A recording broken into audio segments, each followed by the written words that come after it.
That's about all the Spanish I know. No habla español.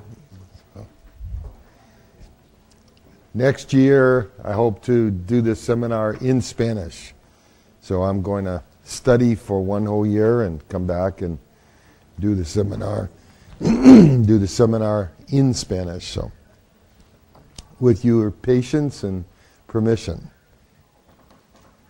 Today, we're going to spend about, a half day, 4 hours. And what we're going to discuss is marketing. Probably one of the most important subjects that we can consider in our businesses of managing our health club. And I have a couple questions before we get started. The first question is, how many people in the room here are owners or managers? Almost everyone. Great. Most of you own 1 to 5 clubs. How about 5 clubs or more, 6 clubs or more? Okay. The second question I'd like to ask is, how many of you have what I would call a full-time person that does nothing but sell, a full-time salesperson? Okay, I'm going to ask that question again because this is pretty important. How many of you have full-time salespeople? Raise your hand real high. Okay. How many do not have full-time salespeople? The rest of you. Okay. Okay. How many of you spend 10% of your income, the money that you take in, how many of you spend 10% or more on marketing or advertising? You do. So that means everybody else in the room spends less. Okay? The last question I'll ask you is, how many people out there can show me a 12-month marketing plan for your club?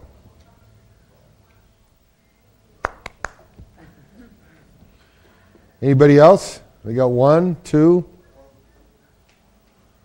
Okay.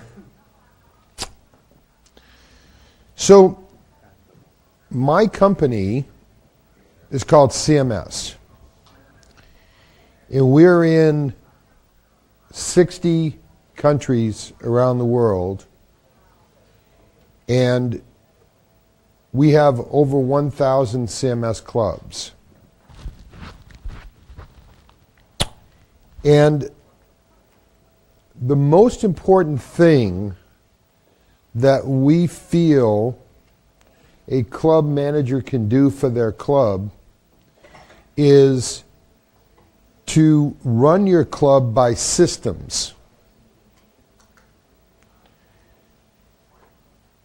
Which means you have a system for every department. And that particular system must be executed by the people that are running your club, gym. If you don't run by a system, then what happens is we're trying to figure out what to do all the time. And so every month you sit down with your people and say, well, what should we do this month? What kind of marketing should we do? Should we do postcards? Should we do advertising? Should we put a little ad in the newspaper? Or maybe we should do a referral program. I went to a convention and some guy or some lady said they ran a really good referral program. Let's try that. You see? The problem becomes you have no accountability. And accountability means there's no following a system.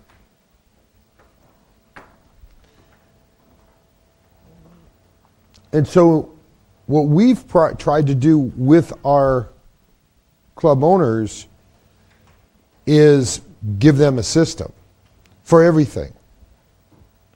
Cleaning, checklists, manuals, how to do it, sales, checklists, proper presentation,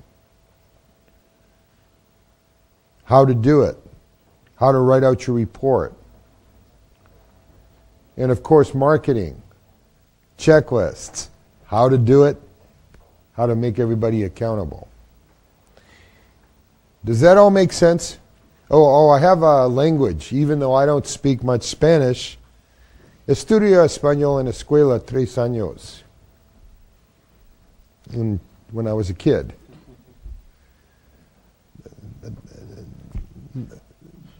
I don't speak it during the day, so I just forgot it completely. So,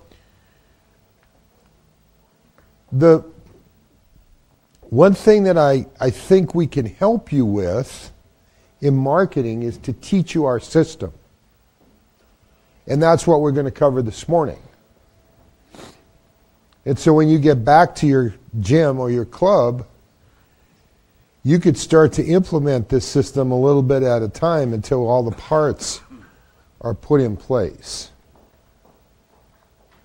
Now, the language I was going to tell you about is this. I have 2 signals. If I ask you a question, and I say, do you understand? Because my job, I'm a professor at a college, at a university in the United States. I teach management. In the United States, they call me Dr. Chaet. I don't like that. That's terrible. Because I have a PhD. But my job is to help you learn this system. And so I'm going to do everything I can for the next couple hours to help you learn this. But I'm going to ask you, do you understand what I'm saying? And if I ask you that question, do you understand it? Is it clear? Does it make sense? This means what? Yes, see. This means no. So if I ask you, say, did you understand what I just said? And you didn't understand it, you go like this. I'll ask you. And if you go like this, I'll redo it. Because my job is to make sure that I get the concept across to you. Does that make sense? All right. So I have this little clicker. I'm going to move to the next. This would be good over here. You could just go across. No problem.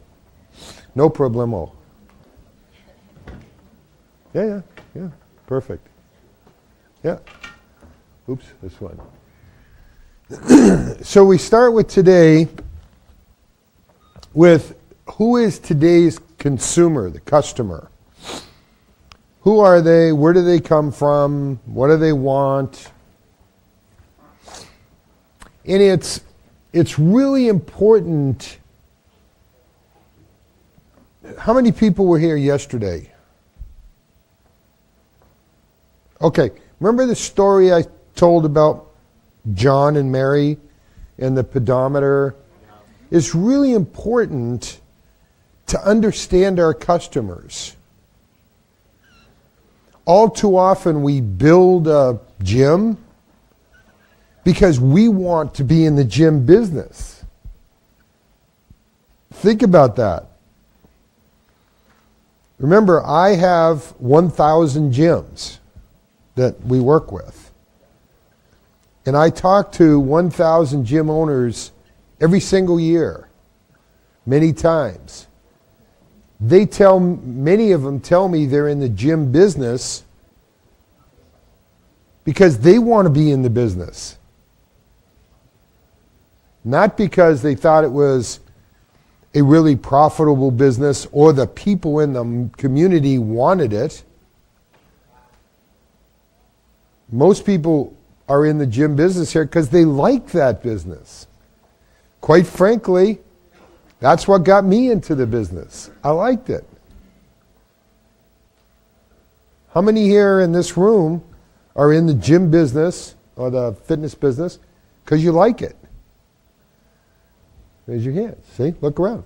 Most everybody.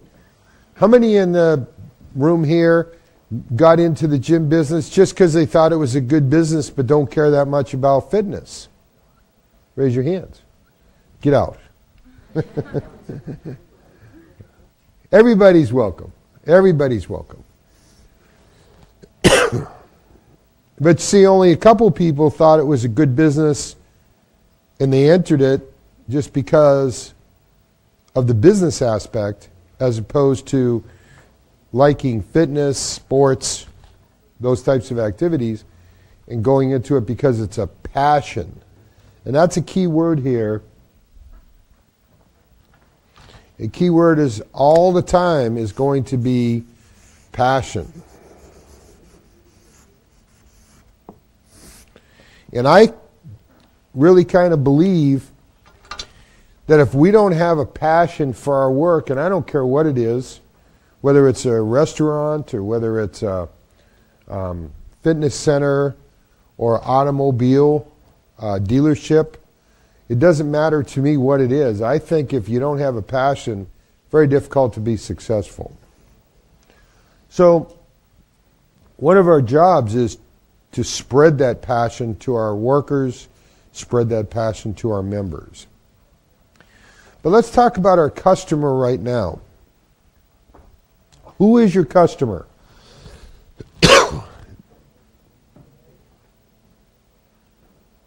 We think that originally when I got into this business, we would do what's called a feasibility study. A feasibility study is a study of a market area that says there's 30,000 people in the market. A certain percentage of them want fitness or sports activities and will be willing to pay us if we built one. Is it a good market? Is it a bad market? And then the feasibility study says the people, let me explain to you, in the United States we did a research study, and that here's what the research study says, is a typical member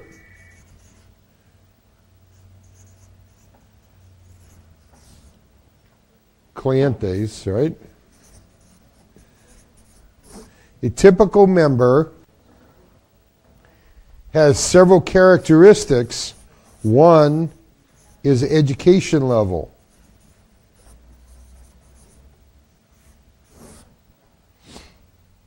Two is the amount of money they make.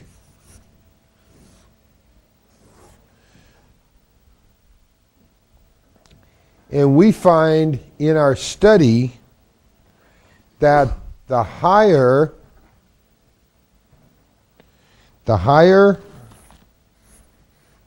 the education level is, the more likely they are to belong to a health club.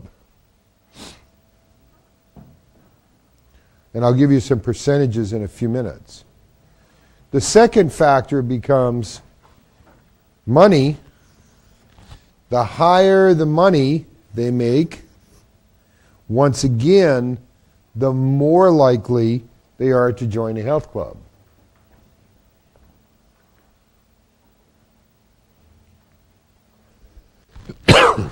So if we say, who is our member? we see that our member becomes people that are mostly educated and have some money.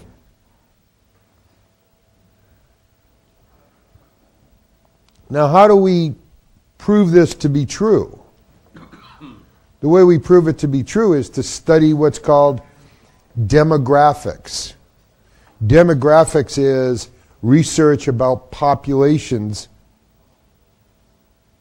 And if we study demographics of a population at large, which means just the community of all sorts of types of people, and then we compare them to the demographics of people that belong to health clubs, then we have an idea who's our member.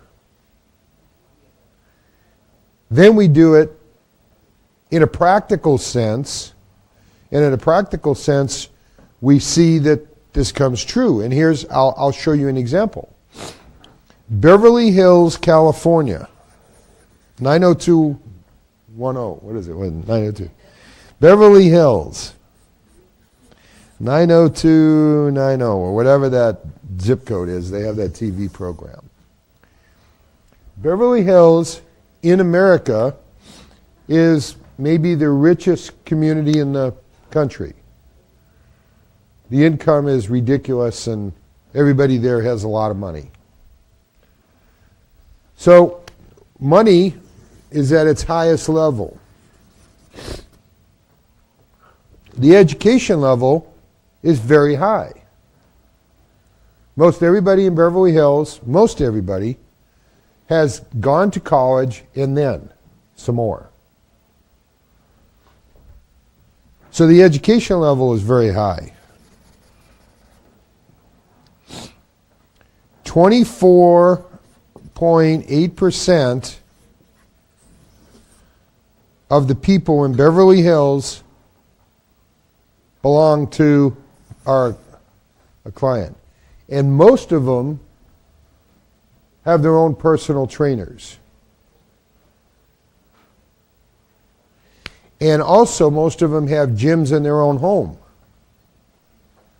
And also most of them have swimming pools in their own home. And so they belong to health clubs, golf clubs, and tennis clubs. Okay? Let's say that's 25%. That's 1 out of every 4. Okay? Do everybody understand? Okay, thank you. You guys are doing a good job. Okay, now we go to Louisiana, which once again is in the United States. They don't have zip codes because they can't read. So nobody sends them mail. That's a joke. It has the lowest education level in America. So the lowest education level in America is in Louisiana and Mississippi.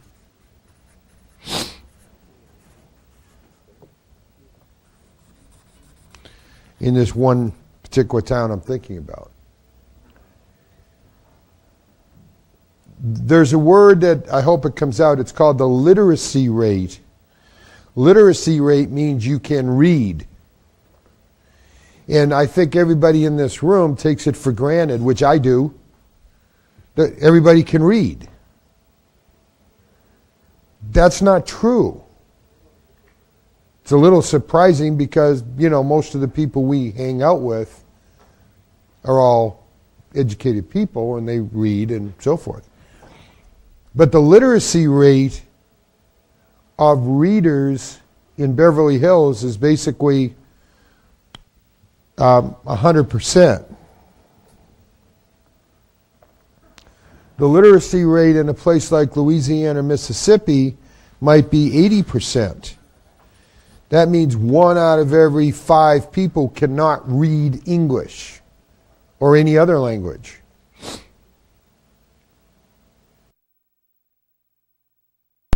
About their employability.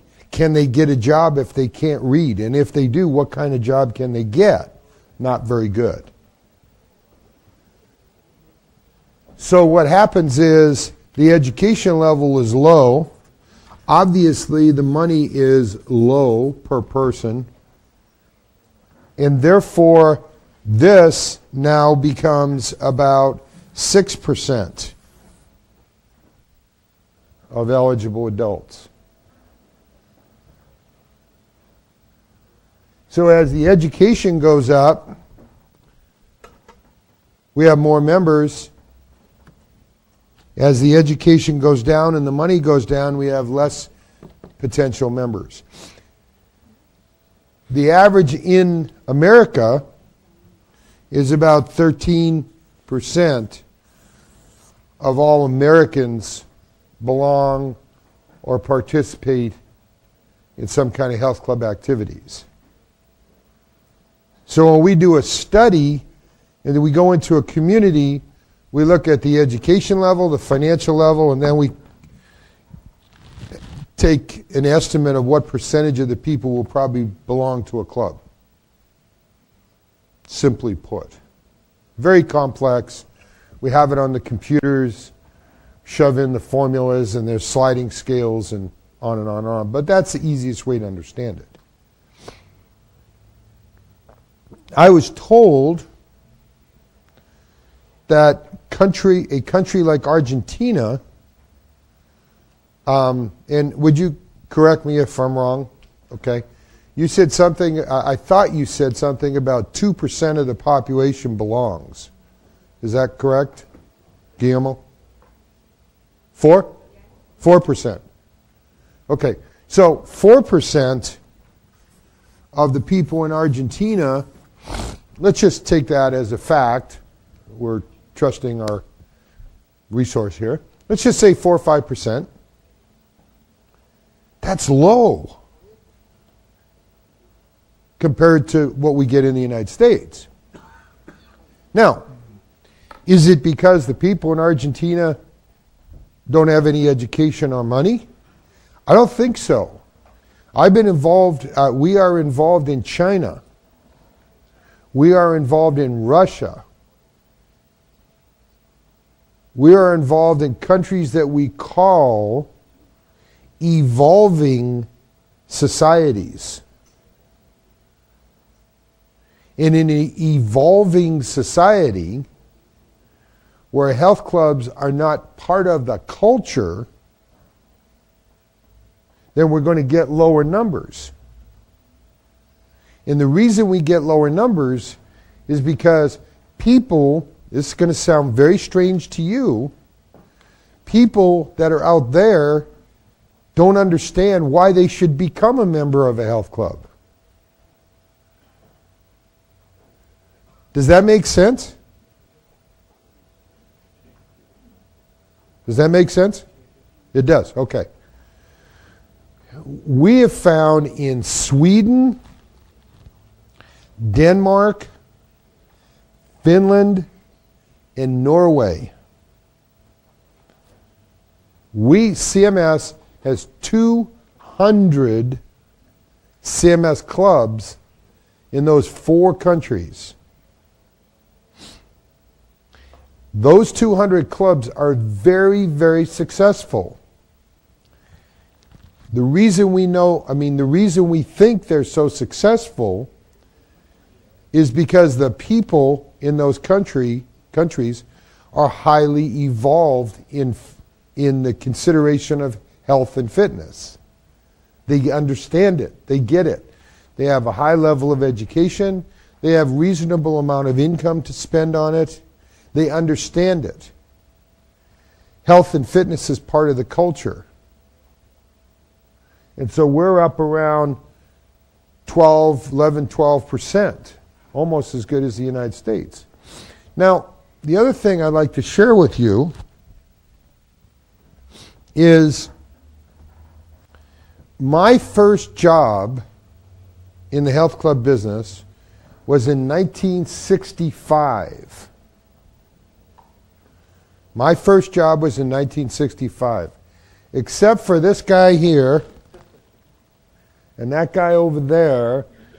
Was anybody born in 1965 yet in this room? Oh, a couple other old guys, huh? You were? No. You look too young. 63.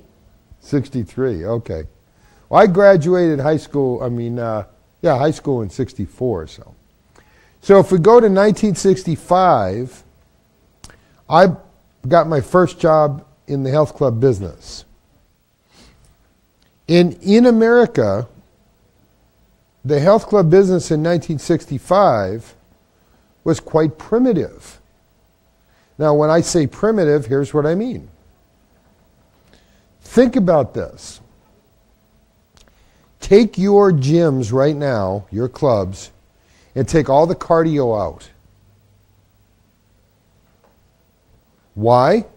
In 1965, there was no cardio equipment. Take the Nautilus cam technology, take it out of your clubs. The variable cam technology.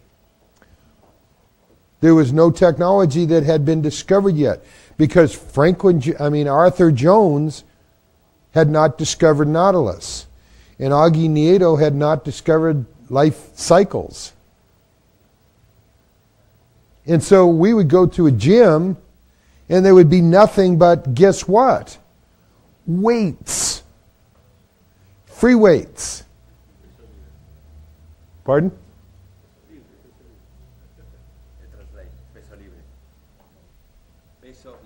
Yeah. Oh, peso libre.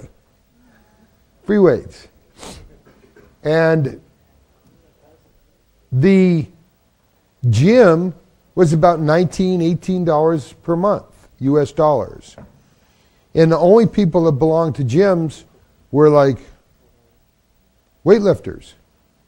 That's my imitation of a weightlifter. And so, I know it's hard to imagine, but yeah. But the weightlifters were the only ones that belonged to gyms in 1965.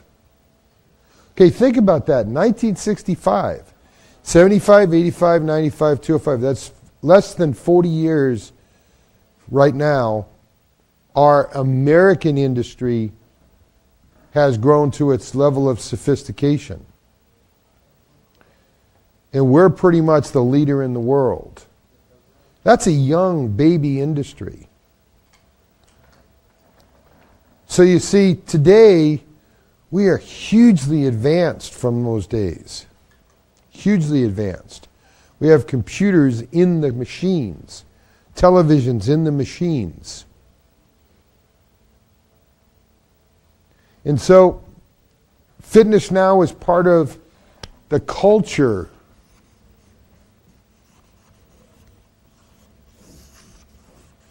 of everyday life in evolved countries like America, like Sweden, like Denmark, like Finland. Okay? So who is our member? This is our member. This is the person we're selling to. And what we'd like to do with Argentina and Chile and Peru and all the countries is move it up. So what we really want is not just more members for your club, which is of course our goal, but we want more people interested in fitness throughout society. That's important. So it's an education process within the country. The government is a very important part of this whole process. The local agencies. And a lot of that stuff is out of your hands, I understand. But what you can do is you educate your members as best as possible. Therefore, let me tell you what I think the health club business is. I believe, and always have believed, the health club business is not about lifting weights. It is not about doing cardiovascular fitness. It is about educating people about health and fitness. And as soon as we collectively, globally, educate people about health and fitness, the better off we're going to be. the better off our product as a health club will be. Because anybody can go buy a treadmill or go buy some weights and put it in their basement. And as we said yesterday, they can buy it, but they don't know what to do with it. They don't know how to treat it. They don't know the physiology of the body. They don't know the biomechanics and the kinesiology of lifting or the different routines that you all know. If you consider yourself educators, you will have happier people that belong to your gyms.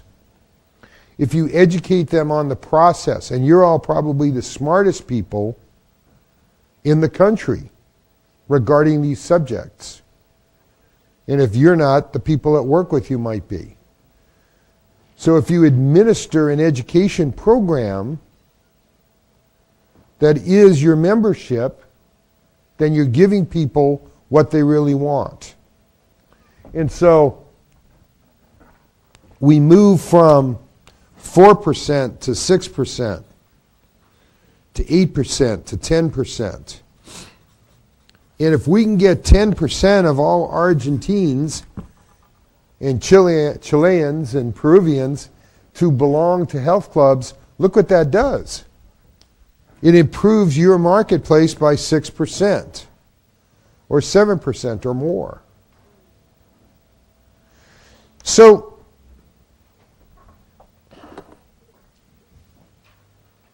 we ask the question, where do they come from? Oop, wrong way.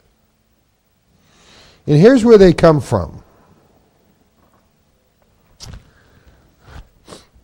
If we have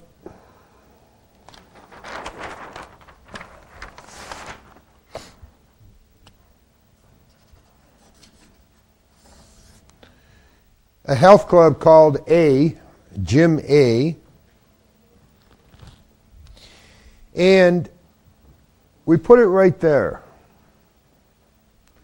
Here's what we know, and we know this from study after study after study after study. Here's what we know. We know that people have two things in the world that we call currencies. Currencies are money and time, tiempo. Money and time. So when we ask someone to spend money with us at our health club, all they do is take it out of their pocket and they give it to you. That's actually the easy part. But we also, for them to get value out of their money, they have to take time also. They have to spend both of your currencies. Now, if I had a magic pill, and this magic pill would instantly get you physically fit, lose all the weight you wanted to lose, and make your body exactly the way you wanted it to be, how much would you pay me for that magic pill? Sold. Everything. The problem is the world doesn't work that way. We gotta, not only do we have to pay our money, but we gotta put the time in. That doesn't quite seem fair, does it? But it's the way it works. So what happens now, how much time will people spend with their clubs? Well, we know they'll spend roughly an hour a day, 45 minutes to an hour a day at the club. Right? We know that. You already know that. I don't have to tell you. But here's what I can tell you is how much time will they spend traveling to your club and back to where they're going? That's a hard deal, isn't it? If I want to go to a gym, let's say I have a gym I have the best gym in the world. And here we are in Buenos Aires. I have the best gym in the world, and I'm going to give you a free membership. 0. For the rest of your life. But there's only one catch. Here's what the catch is. The gym is in Sweden. How often are you going to use it? Never. So there's this magic time. It's called critical time trade area. It's called CTTA, critical time trade area. And so the magic in understanding your facilities and where your members are going to come from is to understand how long they'll travel to get there. Understand? So here's was that a thumbs up or a thumbs down? Thumbs up. So we know what that number is, and that's what's scary. What's scary is the number is only 6 to 8 minutes. 6 a 8 minutos. See? And so that means 6 to 8 minutes to that point. 6 to 8 minutes to this point. 6 to 8 minutes to that point. 6 to 8 minutes to that point. And so what you do is then you connect it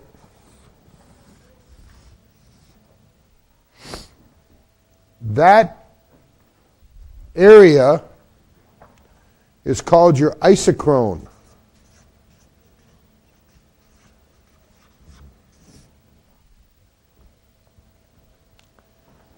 %, 80%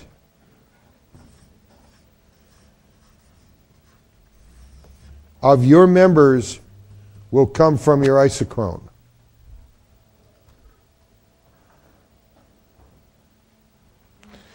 And there's a question back there. He's going, is that walking? Is that driving? Is it bicycling? Is it taking a jet airplane?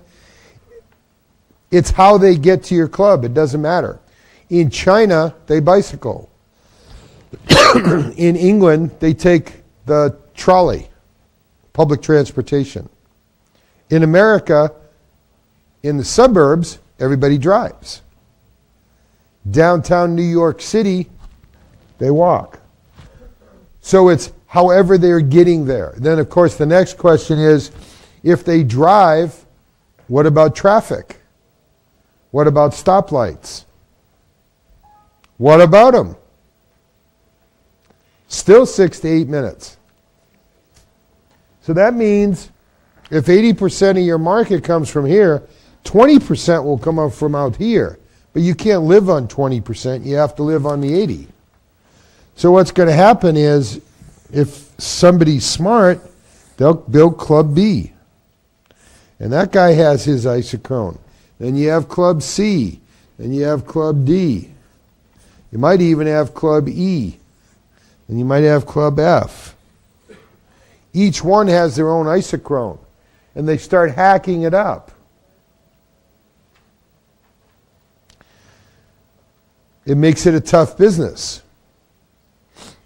But what I will tell you is for Club A, Gym A, we know the isochrone. This is what we have to do. This is the area that we have to spend all of our marketing money. All of our marketing dollars, marketing budget,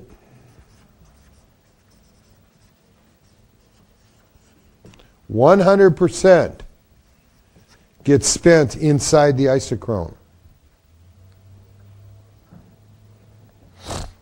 Now what I'll do is I'll teach you a little trick that I learned.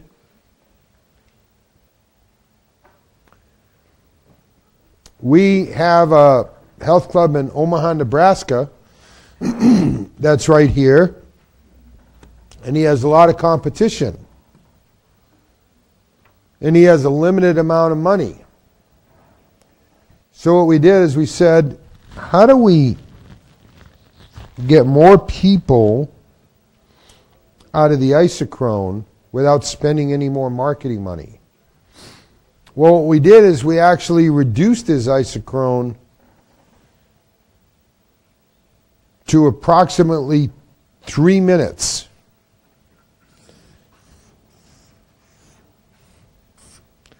So we actually took this area and put 100% of our marketing money into that area. And we actually doubled his membership because we were much more effective in a smaller area because we could spend more money. It's called focus marketing. Instead of trying to go out, we closed it. We made it smaller. Excuse me. What was real interesting is once we penetrated this market here, these people gave us referrals and brought in their friends from out here. So by spending our money, a lot of our money here, we ended up actually penetrating here even more.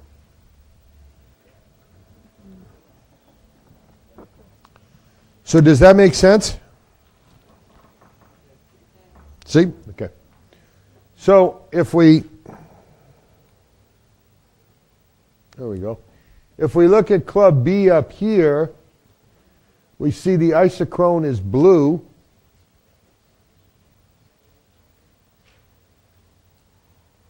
We see Club C's isochrone is yellow. We see Club A's isochrone is red. And no matter where you are, is it Russia? Is it China? Is it Argentina? Is it Chile? It doesn't really matter. It doesn't matter where you are because people only have two currencies in Chile. They have money and they have time. And so they live by the same rules. Am I going to spend all day on a donkey, riding my donkey? It's a, you know what a donkey is? Yeah. Ride my donkey to the gym and get my workout and then ride all day home with my donkey. No, I'm not going to do that. If it's not convenient, if I can't get on my donkey and go 6 minutes and get off the donkey and work out and get back on, it's not going to happen. If I can't get on my public transportation in Great Britain and get to my gym in 10 minutes, I'm not going to do it. Everyone in this room struggles with retention. Every single person in this room struggles with the question, how do I keep my members? Here's what the deal is. The people that is traveling the longest will probably quit the first. The people that are in closer are more likely to stay longer. We know that because we've done the studies, the retention studies.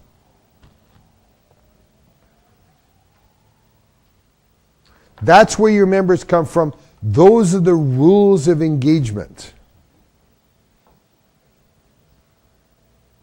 And we have to live by them. And if you think you can't live by them, then the location that you're putting a club in is probably a bad location. Well, we don't have enough people within 5 or 6 minutes, 8 minutes. We don't have enough people that will join clubs. It's not a good location. Oh, we have plenty of people, but they can't get to us. Why can't they get to you? Maybe the roads are next to a freeway and there's no way to get off the freeway to get to the gym. I remember I did a consulting job, and I was standing in front of this man's gym. He just drove me all the way from the airport to the gym. And he stood me there, and we stood there, and he said, "Look at that freeway." And I said, "Yeah." And he goes, "That's the busiest freeway in America." I said, "Really?" He goes, "Yeah, I don't know, 300,000 cars an hour or something like that go by there." And I went, "Wow. How do they get to the gym?" He goes, "Oh, they can't. There's no exits." I went, "So who cares about the freeway?" You see, it was a stupid location. So if you have enough people, which most everybody does,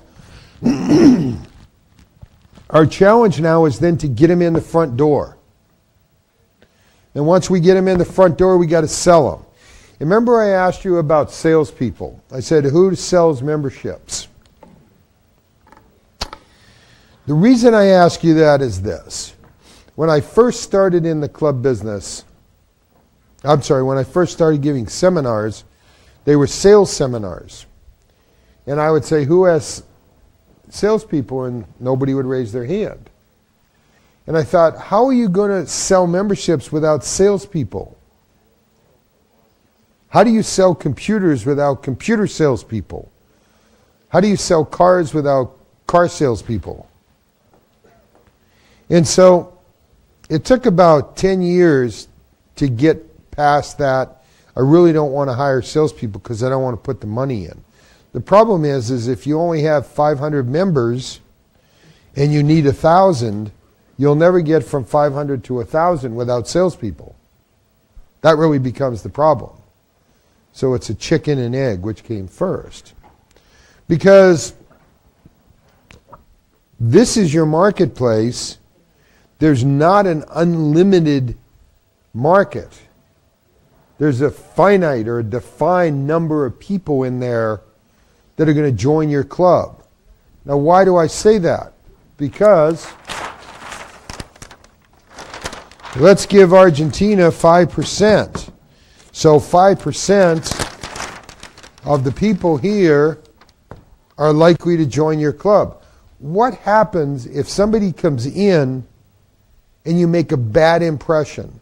You don't make the sale. How many people do they tell, "Oh, I went to see that gym. It's kind of stupid. They don't know what they're doing"? How many people do they need to tell before you get a bad reputation?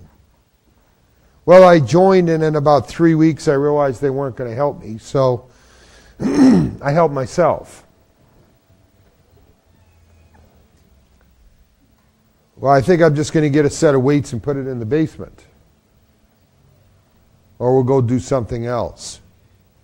How long does it take before you poison this whole market area? Or make it really fertile because you've done a good job? Goes both ways. So I think everything starts with the good sales process. A lot of people say, well, sales is a bad thing. I don't want to do sales. I don't want to be known as a club that sells memberships. Well, the reality is, I've sold memberships my whole life. And when I look at it, let me explain something to you, why I'm even here.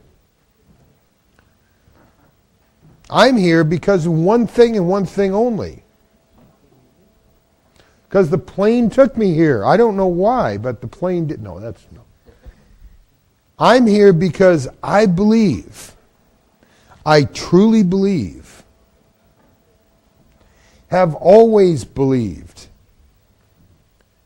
that our product, your product, everyone in this room's product, is the best in the world. It is the only product that makes you feel better for having done it, improves your body for having done it, improves your attitude for having done it, and when you're all done, you're better for it. The world is better for it. I think fitness is the best product in the world. I'm not just saying that. I believe it. If you come into my gym, I'm going to tell you that.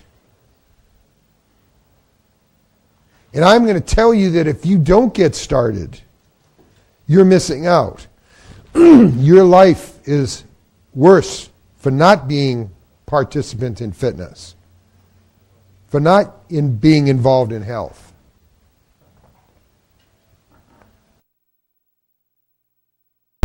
Would you buy a membership from me? I'm not selling you anything. I'm improving your life. I'm educating you.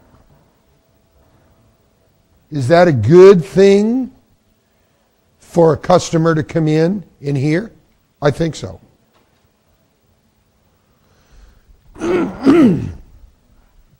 I want to take everybody in my market and I want to make them healthier. I want to make them better. I want to make them smarter about fitness. And you know what? Damn it, I'm going to do it. And if you, as a competitor, think that you can compete with that, you're sadly mistaken. And my salespeople are going to be the smartest salespeople around in regards to health and fitness. And they're going to feel really bad if you don't join, because that means you're not going to get started. But when the customer goes over to the next gym and the guy goes, well, go look around, and if you're interested, come see me and give me some money. Who would you rather have a membership at? Somebody that's going to take care of you, or somebody that can't even sell you a membership correctly? That is the reason you need to have professional, dedicated people representing you. And it's that representation that's important.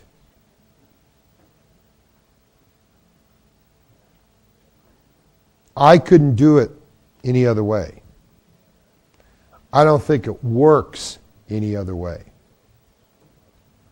Now, I realize all of you are choosing to do your business in your way.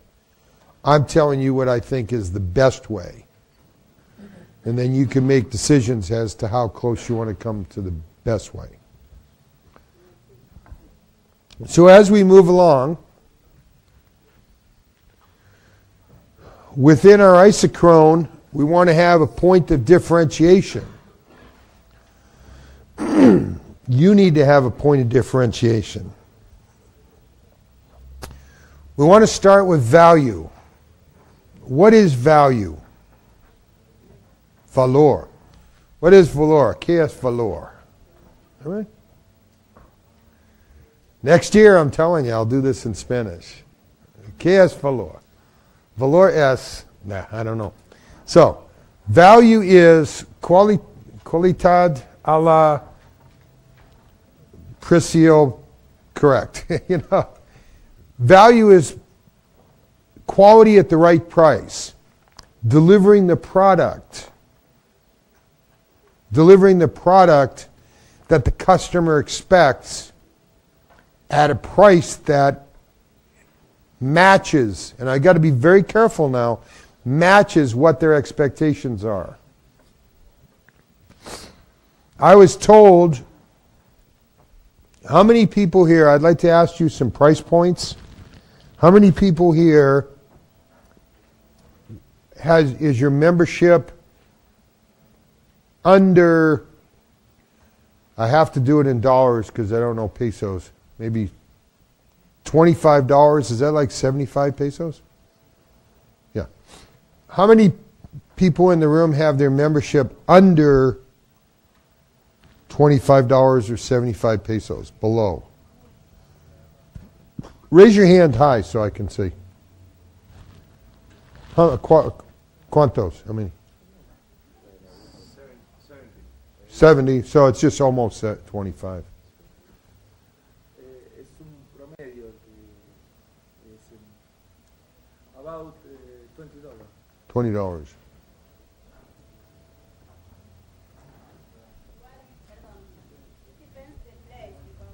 Yeah, I understand. We are from inside the country. Countryside. How many people are from $25 to $50? And how many people are above $50? Okay.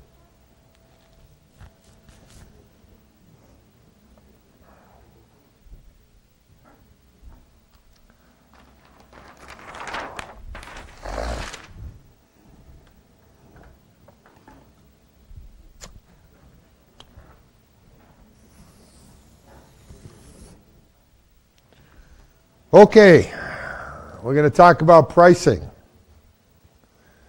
I need to get to this. It's very important. Pricing your membership. Oh, precio. Precio? No, precio. Precio. So,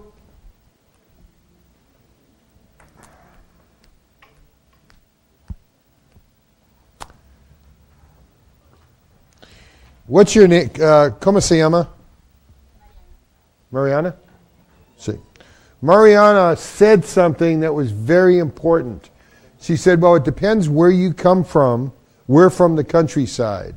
And I know the guys that and the ladies that raise their hands when you're $50 or more, maybe even $100, you're near the city where there's people that can afford that. And in the countryside, maybe they can't. So, if we go back to pricing, I'm going to show you how pricing works.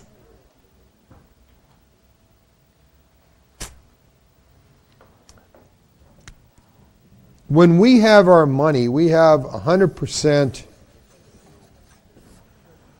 of what we earn. And then we need to make decisions as to how we're going to spend that money. So we have to live someplace. So we have to take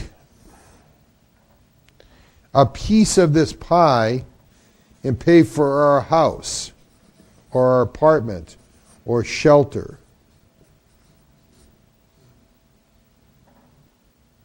And we think that that's going to take about 33% or 1/3 of all of our income on average.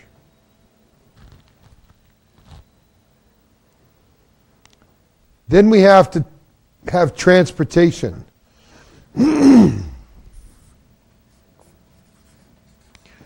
Transportation, maybe a car, maybe a bike, maybe public transportation. Maybe we have to pay for parking. We have to pay for gasoline and insurance. And we have to pay for what? What's the biggest thing in most of our lives? Food. We got to eat.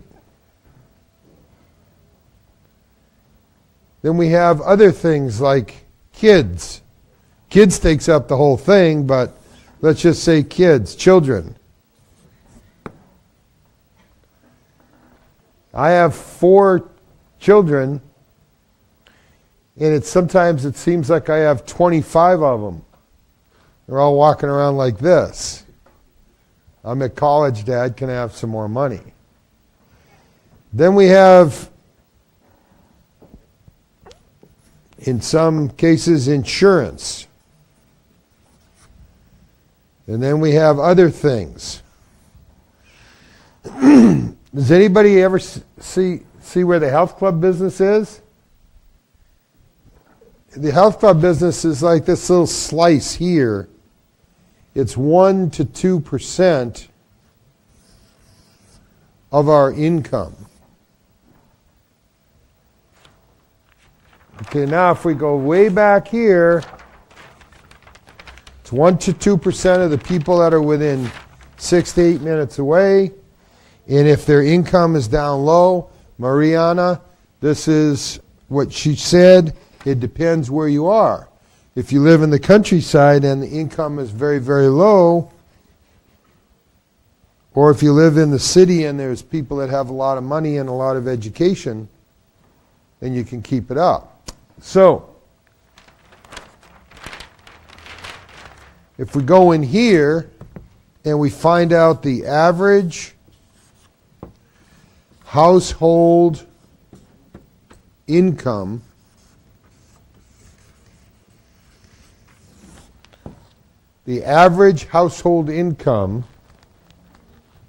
and we multiply that times, say, 0.02, which is 2%, that's what they'll pay per year. So, if we take this 2% and we go, let's say somebody makes, what does a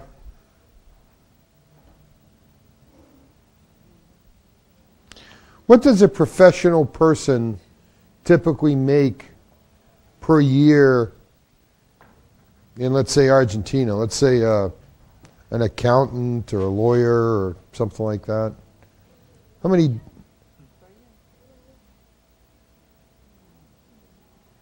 $30,000-$40,000?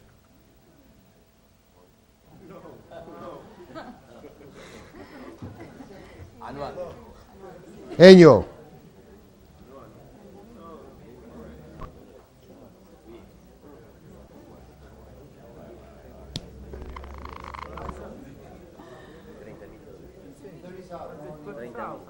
Huh? $30,000 on the equivalent. Well, what do you mean? I was right. $30,000? Okay. So $2,500 per month. $30,000. Okay. So if we take $30,000, what's that, 90,000 pesos? Okay, so we take $30,000 and we multiply times 2%.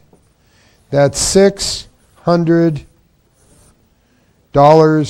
a year divided by 12 is $50 a month. Or 150 pesos a month.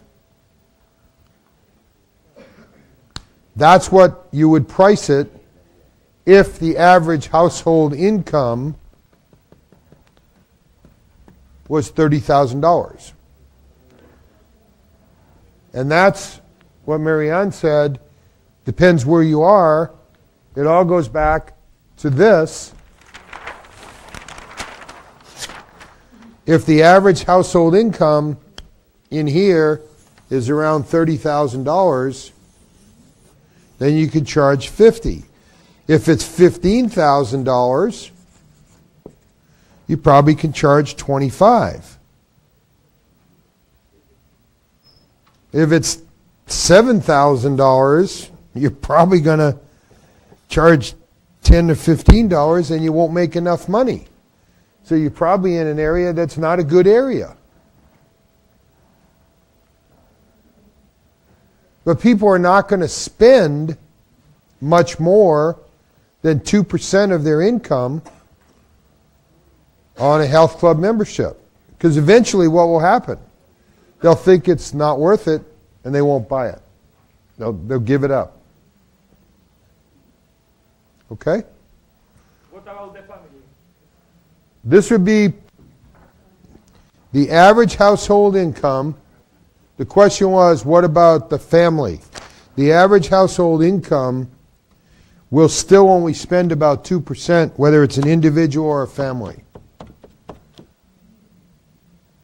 So the rule is for the whole household, unfortunately. This figure of 2%, is it figure for the States or for Pretty much all around the world. Yeah. In the United States, it looks like this. In the United States, it's a range of 1 to 2%. And the average in the United States is 1.3%. Now, of course, the United States has a very high standard of living. So even 1.3% of 80,000 starts to get the price up. Okay, so value is based on what you can charge. Okay, now you got to think about this carefully, because what you can charge will dictate what services you can give them. Because services cost you money. And I know a lot of people stand up in a seminar like this and say, well, you got to just give them great service. Got to give them great service, lots of good service. Well, it's hard to give them good service unless you're charging enough money. So you got to always try to be at the highest level possible, not the lowest level. And I know it's very difficult to think that way, because most people think, well, I need to lower my prices to get more members. That's not true. You have to improve your service and value to get more members. The better you give, the more you can charge. So the points of differentiation are value, service, and excitement. Innovation. Yesterday I talked about changing out your club every 3 to 5 years. Creating lots of excitement. Some great videos there. I like the yoga dudes especially. Yoga dudes, yeah. I'm going to play a fairly short video, and you'll get the message from most of it, I think. And when we talk about the tools of marketing, one of the things that I'm going to share with you is different ways to get the message across. This particular one that they're going to show is a CD. It's done in Flash, and when people inquire about the club, or we do a demonstration at a local mall, the club gives them one of these CDs with information regarding the club to get them excited about joining a particular health club. So if I could now, Louis, you could tell them to play the CD now if you can. Oh, okay.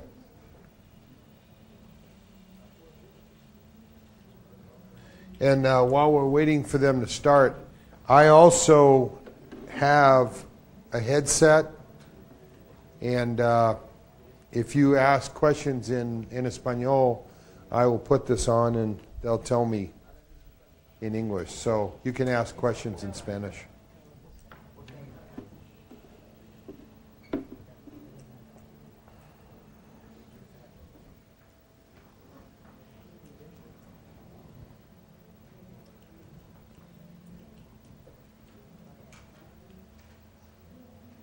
It has an auto start function, so if you just put it. Okay. Yep. You can dance. I can dance? It's up to you. There's a. Okay, it's done. It will be not necessary.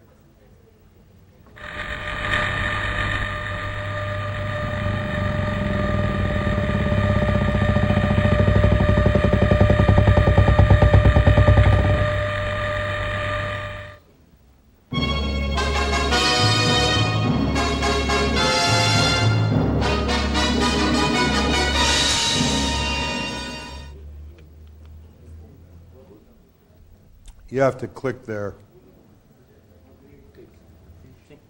Click on that right there. There was a guy who wanted to ask you a question for a previous subject. Price or something. Okay. In Spanish. Yeah, okay.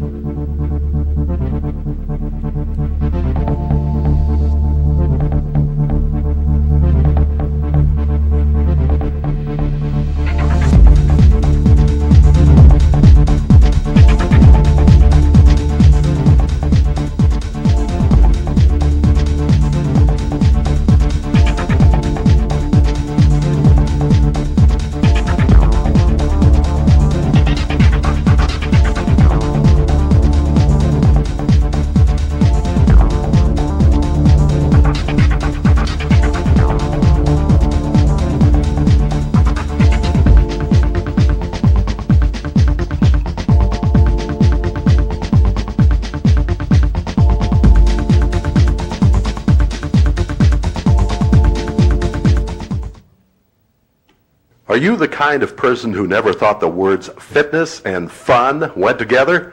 Well, prepare to change your mind. Why run on a treadmill that goes no place? Why ride a bike that has no destination? Why climb on a machine that conquers no hills? Because it's not where you're going that counts. It's how you choose to take the journey and how you feel about yourself along the way. The word is out. Exercise is the key ingredient to living the good life. So take the fitness path. It will make you feel great, look better, and even live longer. Do it for you. You're gonna have to explain what is it. For many of our members, the club has become a home away from home. Fitness is more than just a pretty body. It's feeling strong, healthy, and being full of vitality. Let us help you assess your current fitness level and design a personalized program to help you get more out of every single day of your life. We have special programs that make your fitness fun. This may be your opportunity to learn a new sport or skill.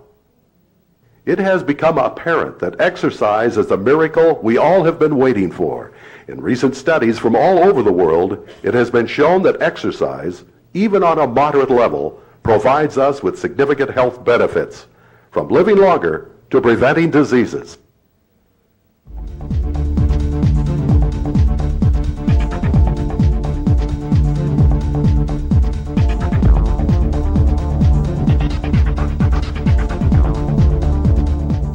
The Surgeon General of the United States has determined that lack of physical activity is detrimental to your health. So, the word is out. Exercise is the key ingredient to living longer, healthier, happier lives. It's what we call the good life. Our club, although independently owned and operated, is a member of the exclusive CMS International Club Group. We are the only one in this area. This affords you many special benefits. It all starts with our CMS Certified Professional Management Team, which guarantees you the highest level of service and care, and ensures that your club will always be at the cutting edge of fitness. Another benefit is the CMS World Travel Pass, which allows you to use other CMS member clubs worldwide at no charge, allowing you to stay in shape wherever you go. There is no time better than today to start your fitness program. Make your decision to live the good life. See the enclosed flyer for your special fitness offer to help get you started. Join us today, where fitness meets the good life.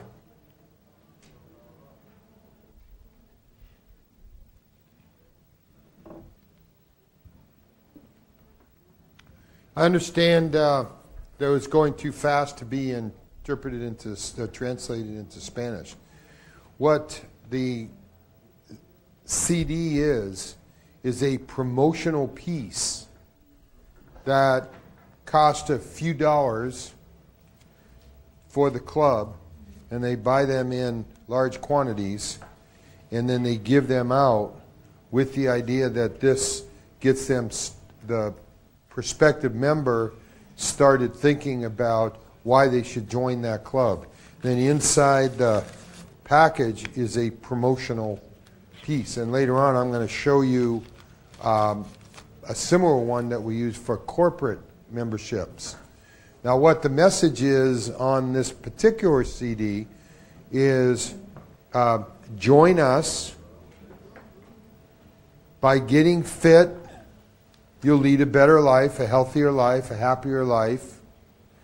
And it goes through some of the benefits of physical fitness, less stress, lose weight, feel better, more productive at work. And then at the end it says your personal trainer, the trainers will help you with your program, and see the enclosed membership special. See the enclosed membership special for the special offer now. So that's what basically the message of the CD is. And it's a very good way to stimulate interest in health and fitness at your club, because it's a different dimension, and they can take it home, put it on their computer and watch it, or watch it in a mall, put it on an endless loop, watch it at the front desk. The other thing that we use this for is when the salespeople, remember the sales presentation, the salespeople start their presentation, they plug this in front of a computer while the prospect is right there and they're just watching it. So it's 4 or 5 minutes and they get excited, and then, would you like me to show you around the club? Yep, this is great. Okay? There was a question, somebody had a question on pricing, and you're going to ask it in Spanish. Who had that question? Actually, you want to just interpret it for me, if he just says it? Sure. Yeah? Go ahead. No, pregunta. Tengo un problema grave en el club que estoy. Es un lugar de 2.500 metros Which is cuadrados 2,500 square meter. donde tengo una competencia de 30 He has gimnasios lots of alrededor, a 10 competitors, cuadras 30 a la competitors, redonda. 30 health clubs, 10 blocks away, yeah, around. Tengo un alquiler de He's $1.500 paying for his rent $1,500 a month, se va a $8.000. and now they want to raise it to Es un $8,000. problema jodido. It's a huge problem for him.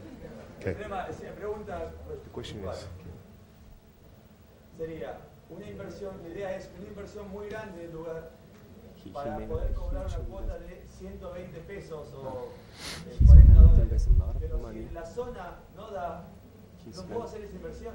Okay, we're trying to Si yo figure tengo out que if saber. he's, Sí, perdón. he's trying to figure out if whether it'll work. He's planning on making a huge investment in order to be able to charge I got it. a higher fee. Okay. He doesn't know if it's gonna the work. area is worth it. Yeah. La pregunta sería, Well, I mean, enough's enough. I can answer that. The answer is turn it into a restaurant.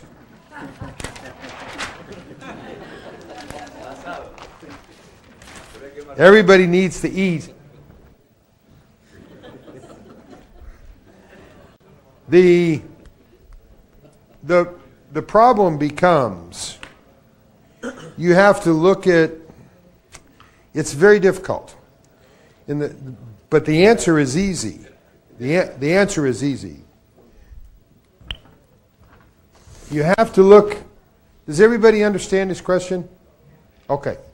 So he has an old situation, let's call it an old club, that was paying $1,500 a month for rent, or something like that. And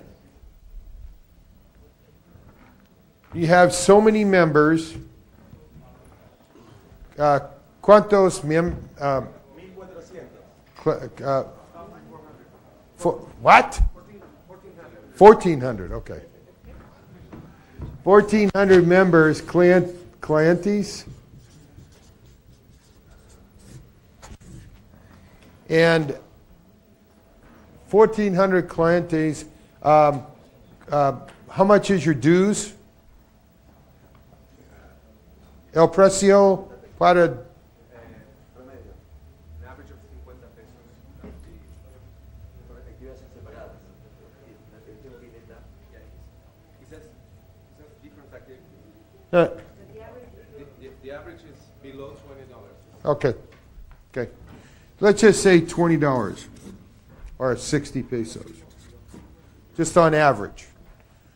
Okay, so ¿cómo se llama? Rodrigo. Rodrigo? Sí. So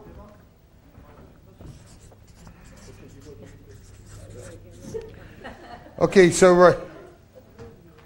He's Rodrigo. Yeah. No, the name of the club. I know. Yeah, conozco. So, Rodrigo, you have to,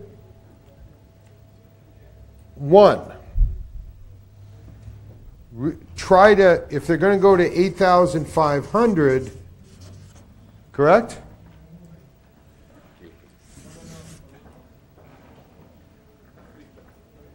Okay, that's your new rent.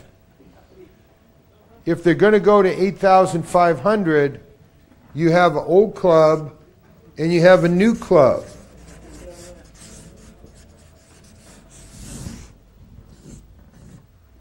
And the new club starts with a rent of 8,500. We have to put it on a spreadsheet to see how many clients you need and what price you can get based on the marketplace. And if it doesn't work, if it does not work financially, and this is not a joke, you close the club and try to put it someplace else. Because this is the magic number. Now watch. This is, everybody should know this. This is very important.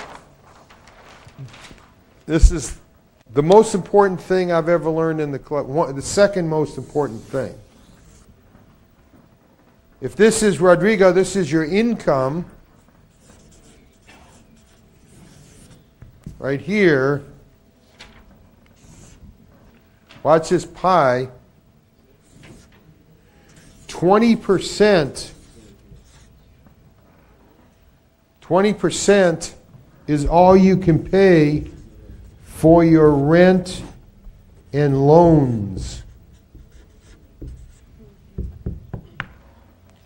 That's 1/5, a ratio of 1 to 5. And so, by the way, the payroll will be about 30%.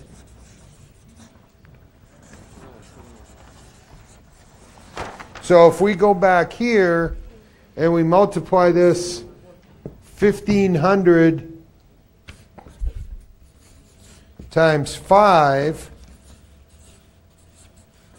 7,500 per month is the ratio that covers 1,500. Now if you go to 8,500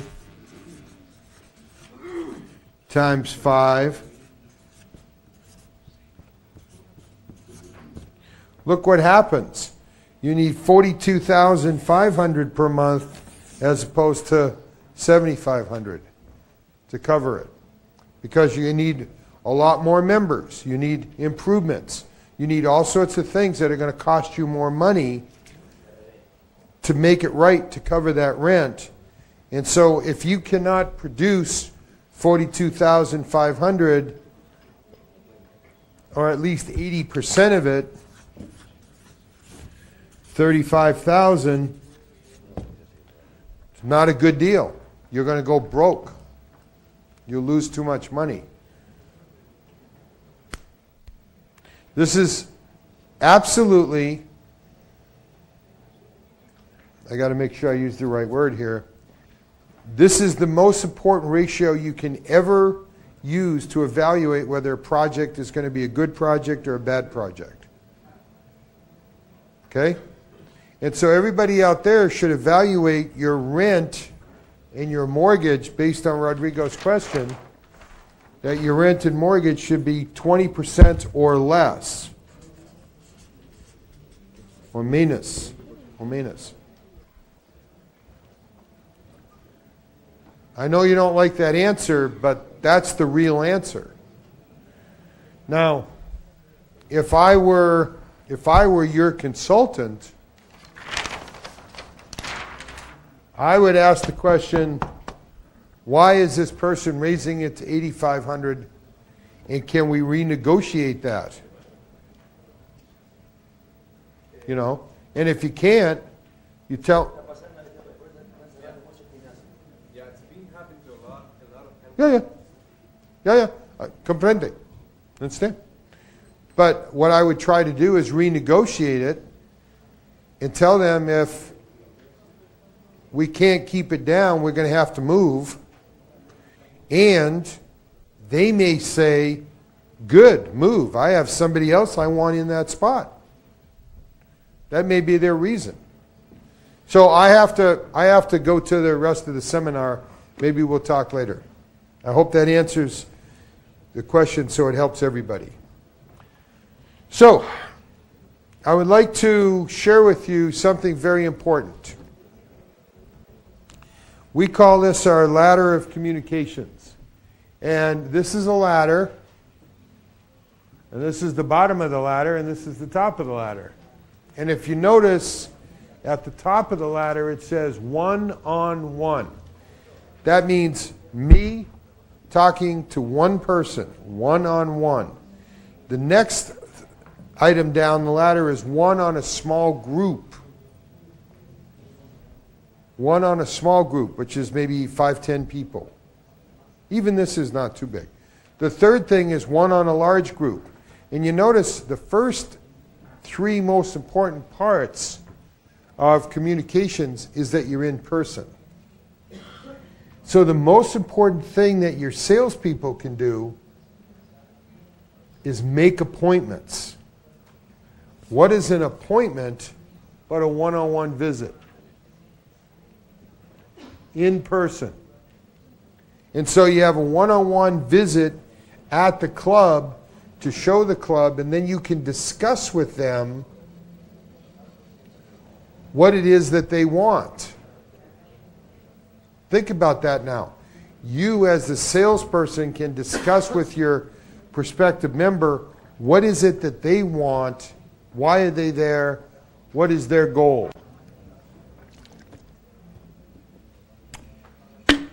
As we go down the ladder of communications, we see telephone, video, audio, other forms of electronic media, internet, personal notes, letters, and all the way down here is the newspaper.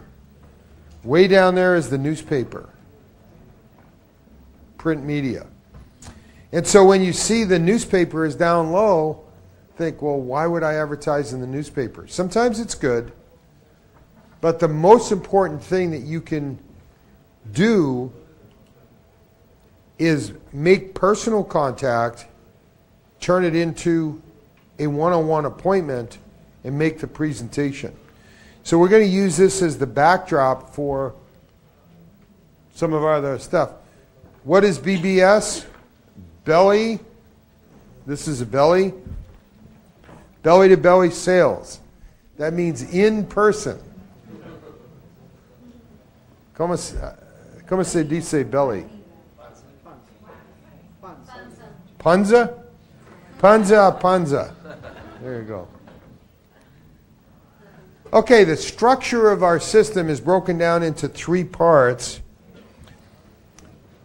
Part number one is external. Part number two is internal. And FECA final is what we call a cap. A cap. We end the campaign. Final day. And this system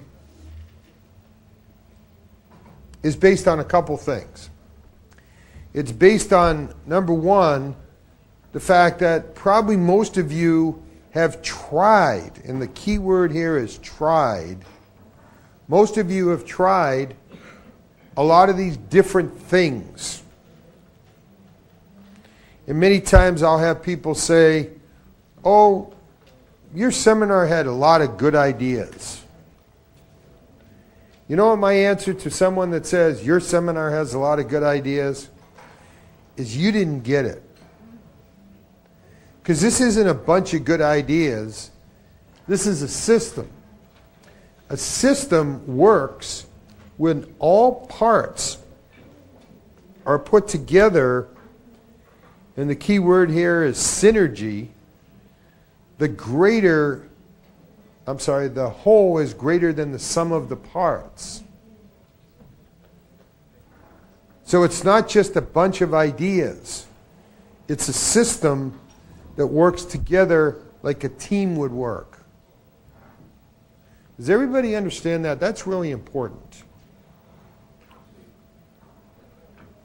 So today I'm going to teach you how the system works. And then as you go to different seminars and conferences and read books, you'll get ideas.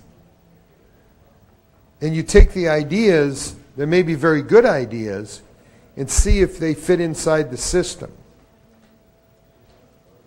Ideas mean nothing until they turn into action. The action is best done in a system. It's like physical fitness. Let's say I come in and I say I want a physical fitness program.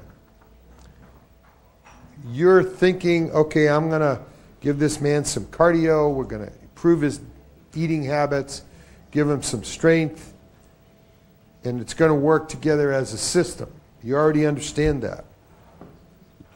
Well, if you were just to use a bunch of ideas, what you would do is say, well, come on in on Monday. I have a really good idea. We'll give you a dumbbell and you work one arm. That's a good idea. Okay? And on Saturday, you can come and ride on the bicycle for 5 hours. That's a good idea. No. That's just a bunch of things that you're throwing together. And that's what most people do with marketing. They send out postcards. Let's see, does it work? And then they send out, if you bring in a member, I'll give you a t-shirt. Does that work?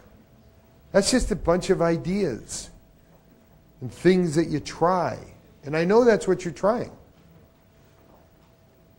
What I really want you to get your hands around is you're in that seat today to learn how to put all the pieces together into a comprehensive system of marketing.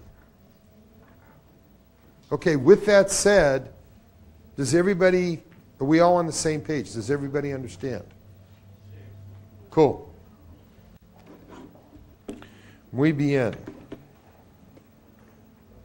Perfecto. Whatever. External. External marketing consists of and is described as that type of effort, marketing effort, that goes outside the club.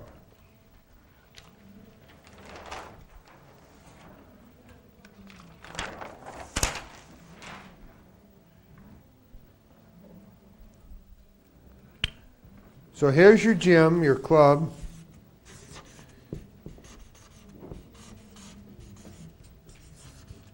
Huh? Gimnasio. So, you have a bunch of members. You have a bunch of members running around inside your club doing fitness. Then you have things that are outside the club. Newspaper, billboards, television, direct mail, flyers, posters. So this is external. And so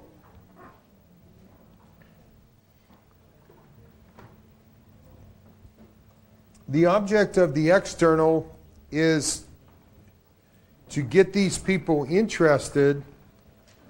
I should have another market here. And this market are all the people outside here, is to communicate our message through this media to get to the public. This is the public market. That's what external is. And even though, I was thinking about Buenos Aires, and I was thinking about New York City and all the big cities of the world. And I know that external costs a lot of money. It's very expensive. But we still have to do it in some way within your budget, and I'll talk about how much you have to spend. So we do have to do external because it's a system. It's a system.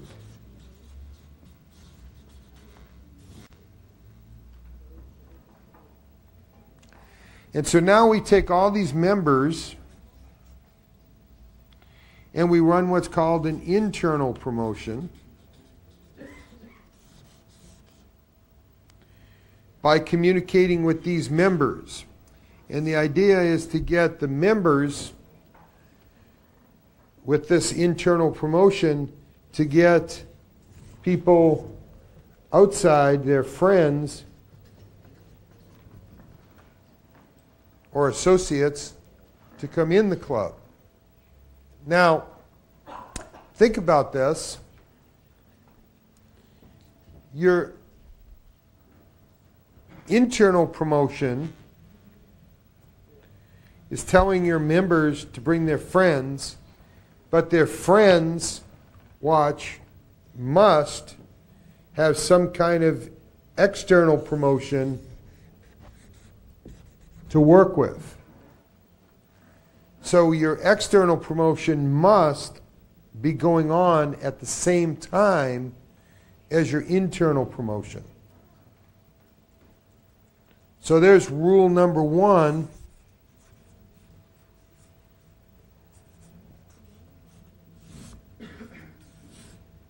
Rules number 1.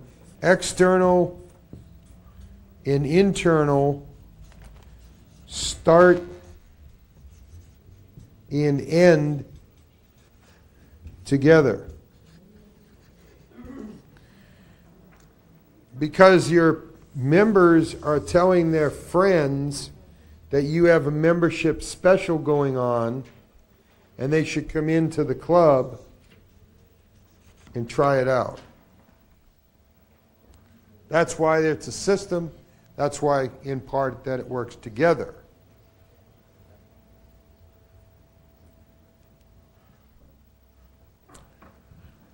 By the way, on the top here we have lead boxes.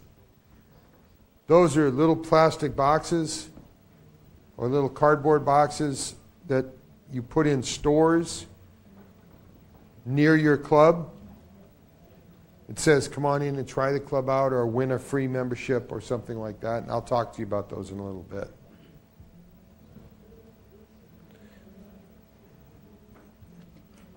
Here's an example of an external postcard or a newspaper ad. Life is not a practice run. That's a 4-color postcard. Very effective, only when used in a system. If you use it and it's not in the system, it's not going to be effective. There's another external. Peak fitness happens one step at a time. If you notice the photograph,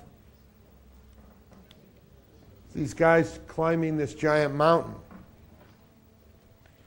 And the object is, once again, just to get the attention. That's why the strange picture. And I noticed some of those TV ads that you were running, the comedy ads. I thought those were great. They captured the attention of the people. I liked them a lot. Okay, there's your internal. We'll discuss internal. A referral program. Okay, now remember, the internal promotion, we're working on the basis of just your members. So now we have a referral program.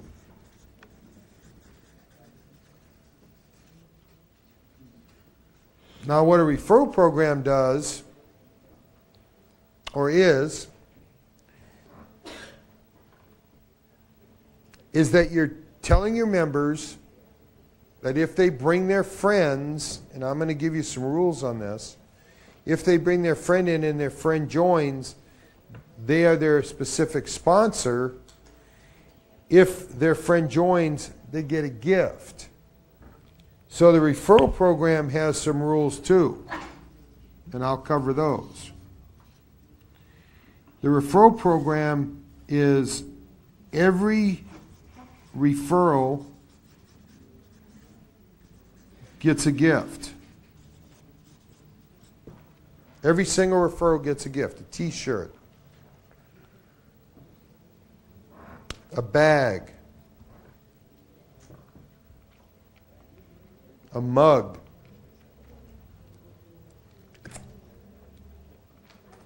water bottle, anything that's of value. I'm going to build you some more rules too in just a few minutes. Point of sales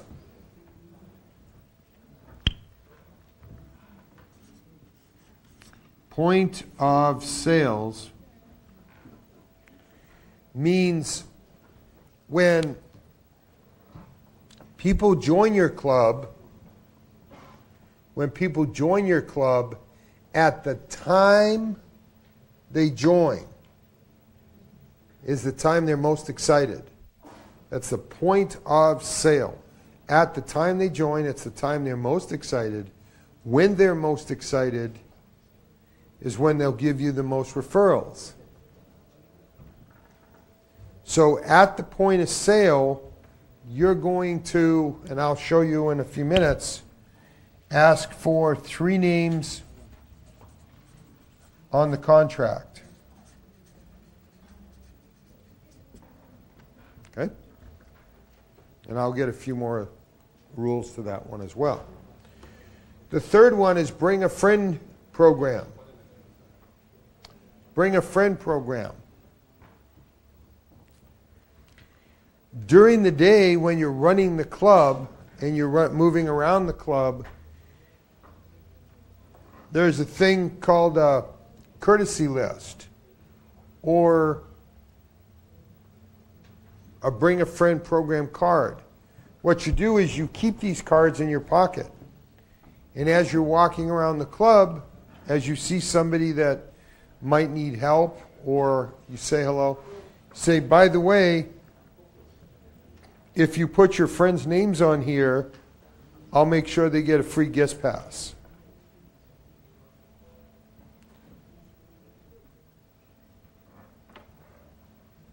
The fourth thing is guest promotions. It's very important that you understand that people want to try things out before they buy. So, as often as possible, in a controlled fashion, we want to give people the opportunity to try it out. You don't just throw thousands of guest passes out at the local restaurant.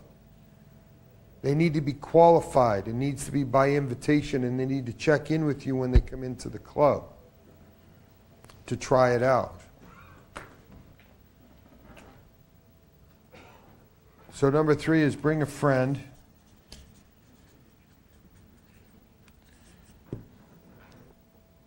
And the last one, number 5, is staff referrals. If you have 10, 15 people that work for you,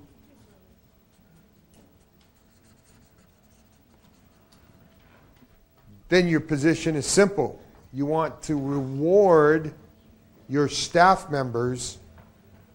You want to reward your staff members for bringing in referrals as well. So, in general terms, I'm going to give you a little bit more specific in a few minutes. In general terms, you have your external, trying to get to the public market. You have your internal, trying to get the referrals in different ways.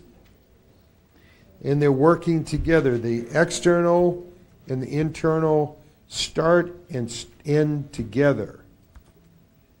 And I'll give you that schedule in a few minutes. So they work together. That's important. One of the problems that I see a lot is that clubs will say, well, you know, we did some TV ads and they worked okay. And then the next season we did maybe a referral contest. What did you do externally? Nothing. Did that work? Well, it worked okay. Everything works okay. But then when you start using them together, they work significantly better. and they're coordinated properly. Now, when we work with our internal triad, we see we have seasonal, daily, and at the point of sale.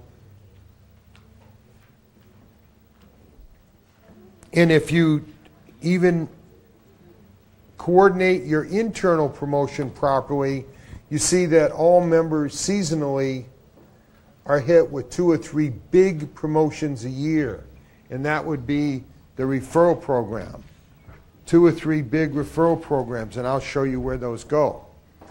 Then you'll have those small things over here, point of sales, bring a friend, guest promotions.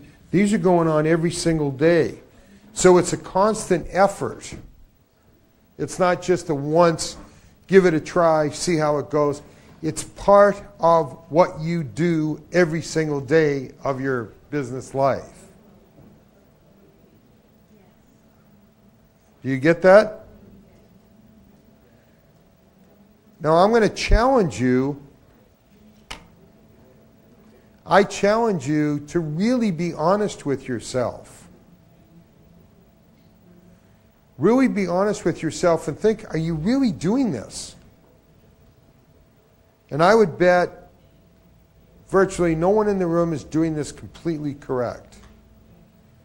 And so just by even not spending any more money, but by doing it correctly, you're going to get better results. See?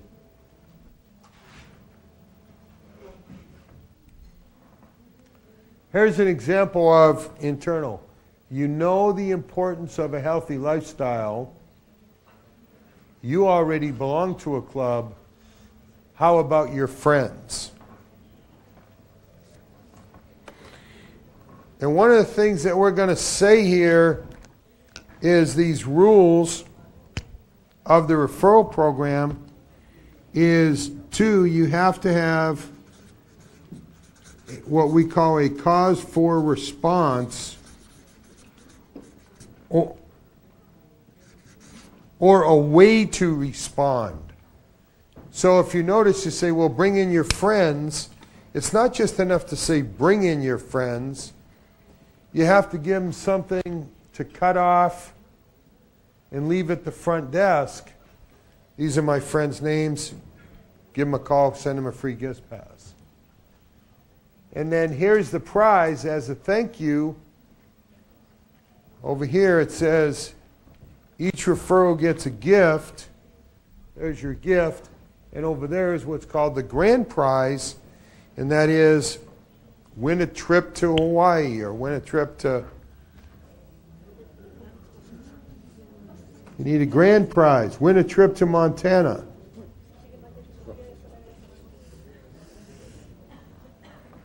So I'm going to review the rules in just a second again, but I want you to understand every rule that you break, every single rule that you break means you're going to be less effective. Okay, there's your rules. The external and internal start and end together on the same day.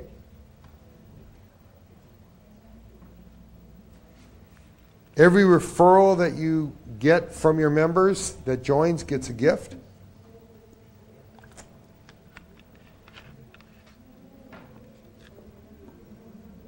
Sorry. What about giving the gift to the ones that coming in, to the new one? It's the same for you? No. It'll be the question is what about the person joining? Do they get the same gift? The answer. Is it okay to give them the gift instead of the one in the first? No. No. Let me repeat the question so everybody hears it in Spanish.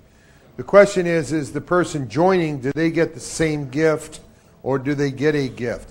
The answer is the person that's the member will get the referral gift. So this is the member. If they bring in a friend, they get a referral gift.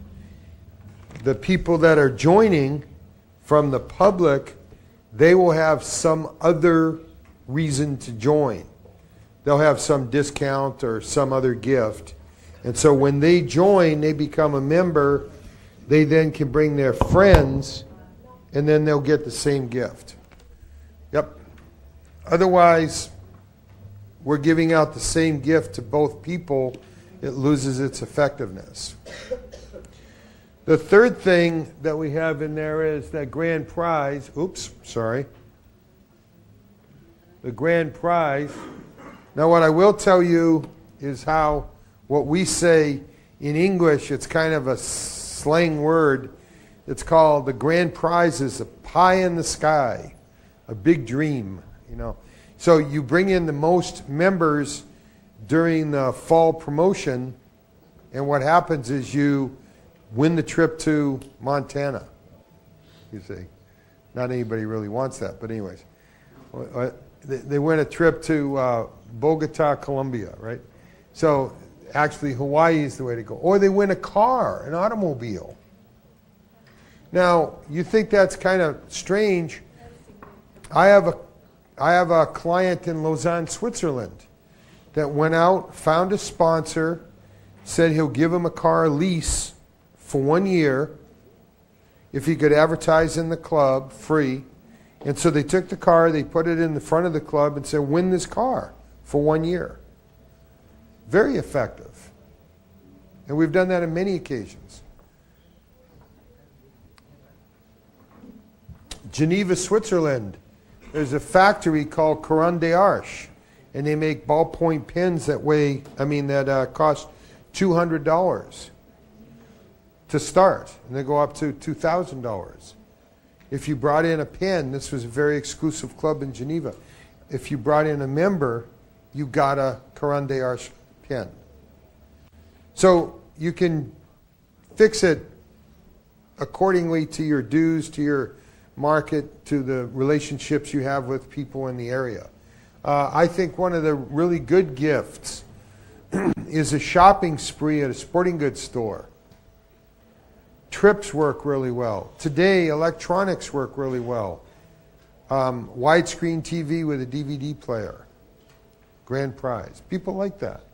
Mountain bikes. Very good. In the summer, if it's the type of place, we call them barbecues. You know, gas barbecues. Say, bring in the most members, referrals, get a barbecue. And that goes into your marketing budget. Okay? And of course, the last one is the cause for response. That's the little coupon at the bottom to put their name on. Now, what I'll tell you is this. We are a company that does everything by the numbers. We know our numbers and we study our numbers. And so here's what happens. Every time we run one of these, this is called a campaign, a marketing campaign. And we run marketing campaigns throughout the year. And every time we run the referral program, we know that roughly 8 to 10% of your members will participate in this referral program with the contest. We know that. And so if you have 500 members, 50 people will participate. It's just the real number. I wish I could make it higher, but it won't. So all these other programs, internal programs, are to get the other 90% or 92% of the members bringing you friends. So the contest will have 8% And then everything you do all day long, every day, is trying to get the other 92% active in bringing you referrals. So think about this. If all you did was, oh, I think I have an idea and I'm going to try this referral program, and you do it once, it's going to look like a failure. But it's not a failure. Because if it brings you 40, 50 members, then you now have another 40 or 50 or 60 coming from here, and then you have some more from here. You might end up with 100, 200 members from the whole campaign. You see? And you could scale the numbers up for a real big club and scale them down for a small club. So we know from campaign to campaign to campaign, you're going to have a certain number of people join because of different reasons. And that's the reason we put this whole system together. See? Because it's a cumulative effect. It all adds up. So far, so good?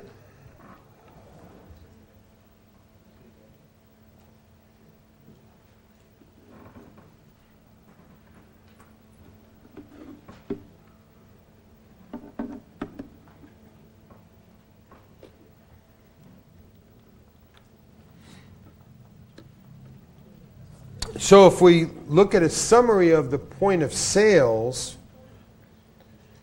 what we're dealing with here is this second item that says when people join, they're excited. When they're excited, they're probably going to give you the most referrals. Why not do something about it? So what we're going to ask them to do is give us 3 names on the contract. And so it looks like this.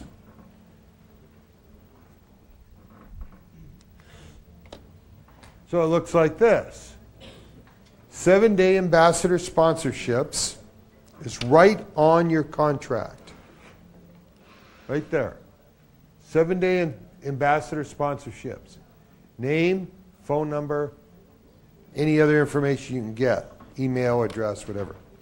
Now, how do you get these? Well, this goes back to salespeople.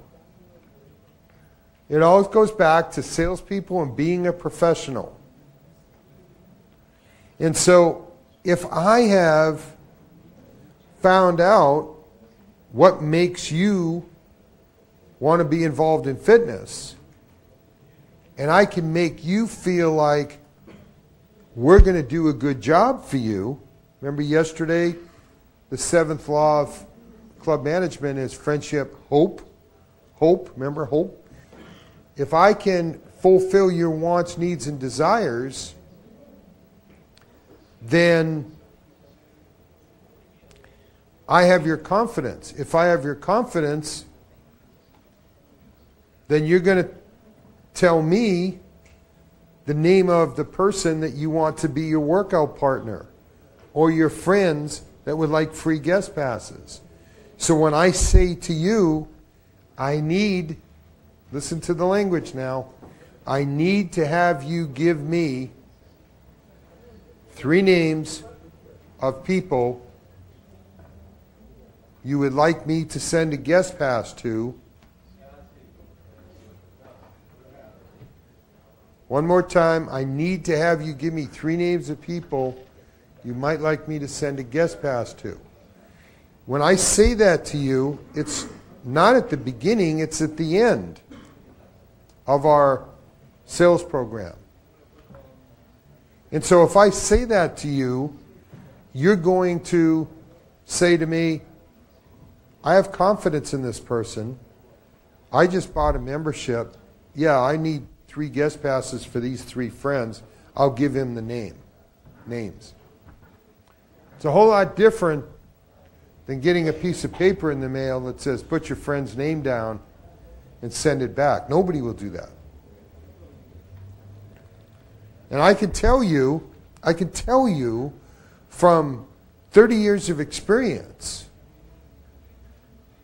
that when I sell a membership and when I train a new salesperson, I'll sit down, go through the whole process. And at the end, I'll say, I need to have you give me 3 names of people you might like me to send a guest pass to. They always give me 3 names. Because they have confidence in me. And you can get the same thing out of you and your people if you're doing a professional job.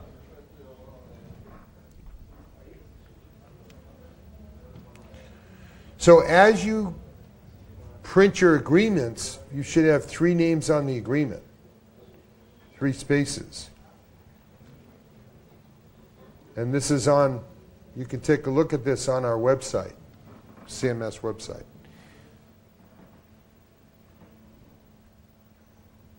Okay.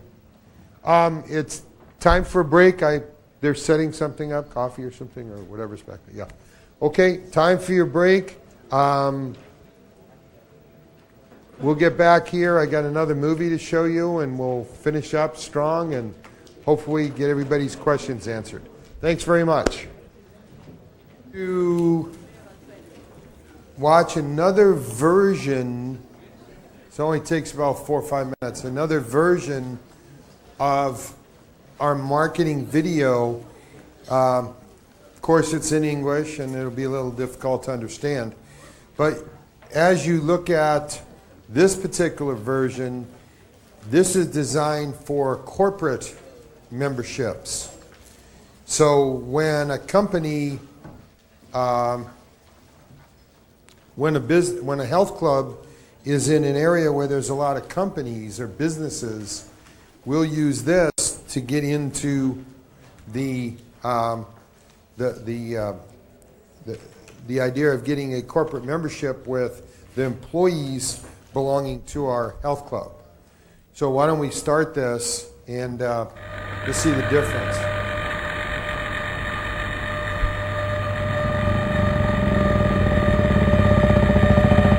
Physical fitness is the basis of all forms of excellence. John F. Kennedy. Fitness is good for business. Join us. And then we have to click that. Yep.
In today's hectic world, your employees are looking to the 2 key ways to balance their lives: fitness and fun.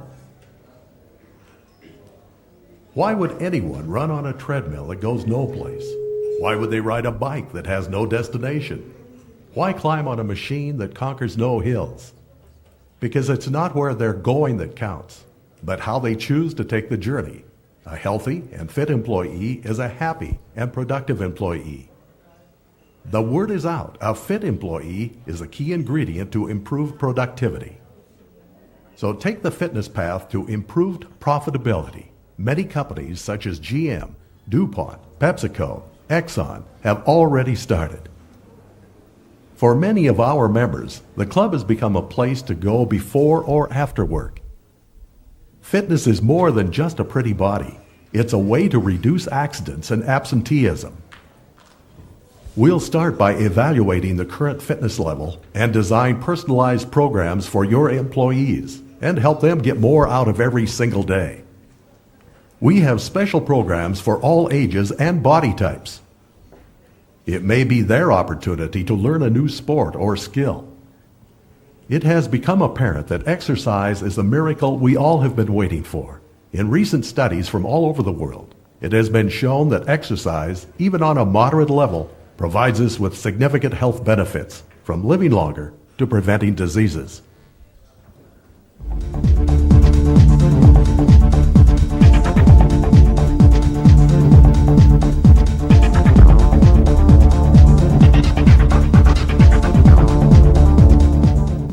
The Surgeon General of the United States has determined that lack of physical activity is detrimental to your health. There is no question that exercise is the key ingredient to living longer, healthier, more productive lives. Isn't that what you want for all of your employees?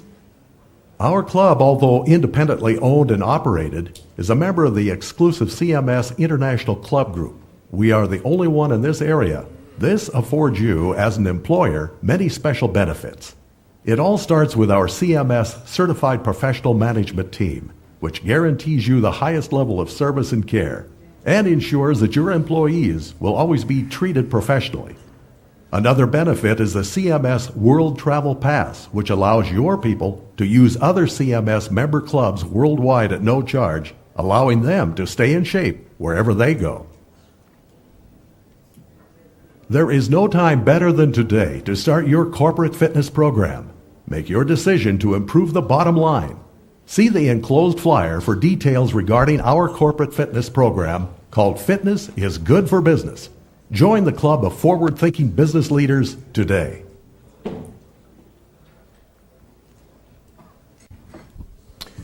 So you see,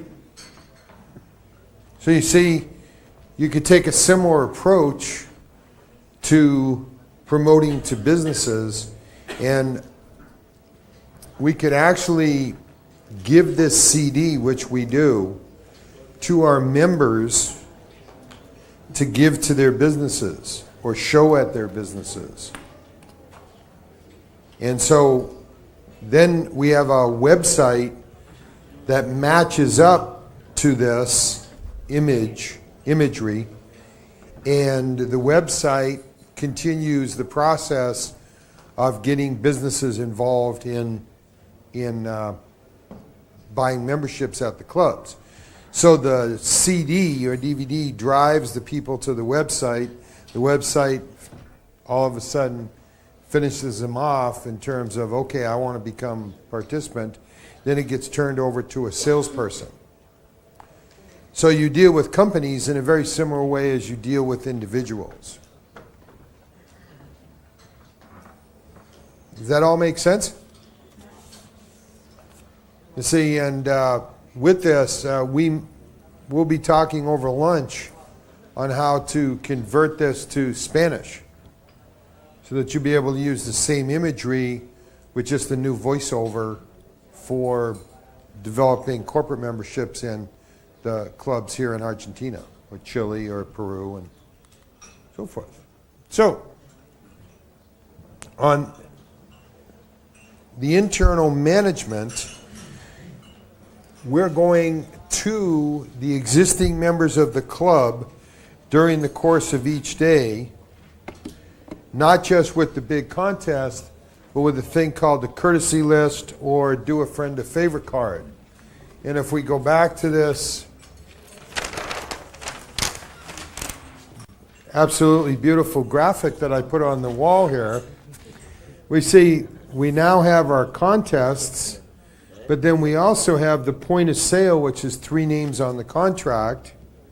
And now we're going to talk about bring a favor and courtesy lists. And so if we start off with a thing called do a friend a favor, this is a little card. Did I get that up there yet? No. This is a little card, and what the card, what you do with the card is you just keep it in your pocket, and during the day you might run into 2, 3, or 4 members where you say, If you have any friends you'd like me to send a guest pass to, just fill this out and leave it at the front desk. I'll take care of the rest of it for you. And so if you notice there's 5 names on the card, if you start giving these out 2 or 3 a day, in about 10 days, they'll start coming back to the front desk at the rate of 2 or 3 a day. So once you get enough of them out, you don't give out too many. You don't leave a big stack at the front desk. You give them out and talk to them. It's all about relationships. And then after you get about 10 days, 2 weeks out, then they start coming back 2 or 3 a day.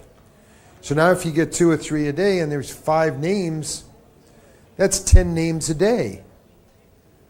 So now you're getting 10 names a day from this thing. That's 200 to 300 a month. Then what you do is you call them up and invite them in.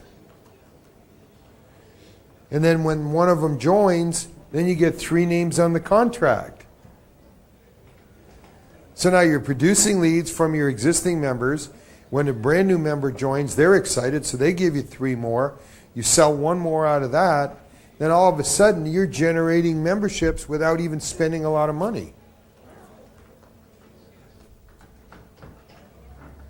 I love when I see people in the audience going,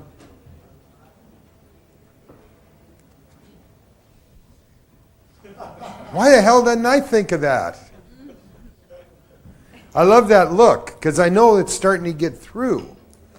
So as you see the system starts to generate stuff for you. Leads and members and excitement and brand loyalty and all of that stuff. So it's not just all about pricing. That's not the whole deal. It's once you get your price in your club and you have a nice club, it's about process. And you know, I'm a martial artist by nature. I competed in fights and contests, katas, and all of that stuff. And all it is process. Every day you go to the dojo, you train, and you do a little bit more each day. And every day at the end of the day, you've gone, okay. And the whole idea of being better tomorrow than you were today is only a matter of doing a little bit more.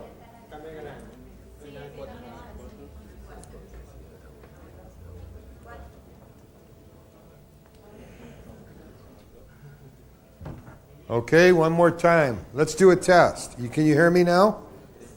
Feel like... See? Okay. So, yes, no? 1, 2, 3, 4, 5. So, the whole process of training is to be better each day. And when we take that attitude to work, and we take that attitude towards sales, that every day we do the process, at the end of the day we're going to end up with more potential members. And those members are going to be, potential members are going to become members. And so the biggest error, the biggest mistake of anybody in physical fitness is what? Not doing it. Right? I join the club, I pay my money, but I don't do it. Am I in shape? No. Am I improving my health? No. It's the same thing in business. I'm giving you the tools, I'm giving you the system. The responsibility is now yours. The biggest mistake is not doing it. And so it's all about leadership. Leadership keeping people motivated to do the work that they're supposed to be doing. Accountability, checking up on it, making sure that everything's being done properly, and coaching the people to do it. By the way, it's not that hard.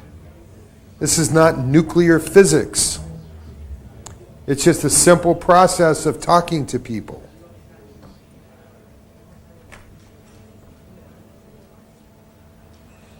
I'd like to talk about courtesy list days. This is the most successful lead generator or prospect generator that I've ever seen, and it's so simple. We use this in every CMS club all over the world, and it always works. And what you do is, you don't have to advertise it. All you do is, in your front lobby, not at the desk, but near the desk, you set up a table. And at the table, you have little forms that says courtesy list. You also have a gift. And the gift might be anything, a t-shirt, a little radio with headphones, anything around $5 or $10. And so when people come in to check in, hi, I'm going to work out today, they have a sign that says, did you get your t-shirt today? And they go, how do I get my t-shirt? Go over to the courtesy list table. You have all the t-shirts, you have all the little water jugs or whatever it is, and you have a little form. The little form says courtesy list. Give us the name of 5 of your friends you'd like us to send a guest pass to, and we'll give you a t-shirt or a water bottle or a pedometer. See? And so people go, that's all I have to do? Yeah. So they give you 5 names, and you say, oh, I don't know their phone number. Oh, really? Here's the phone book. You have the phone book right on the table. People will do anything for a t-shirt or a pedometer or a water bottle. On average, and you do it for 3 days, Monday, Tuesday, Wednesday. That's it. And you do it about 4 times a year. On average, we get, listen now, carefully, 400 leads in 3 days. On average. All around the world, every country, every language, doesn't matter. Everybody wants something for free.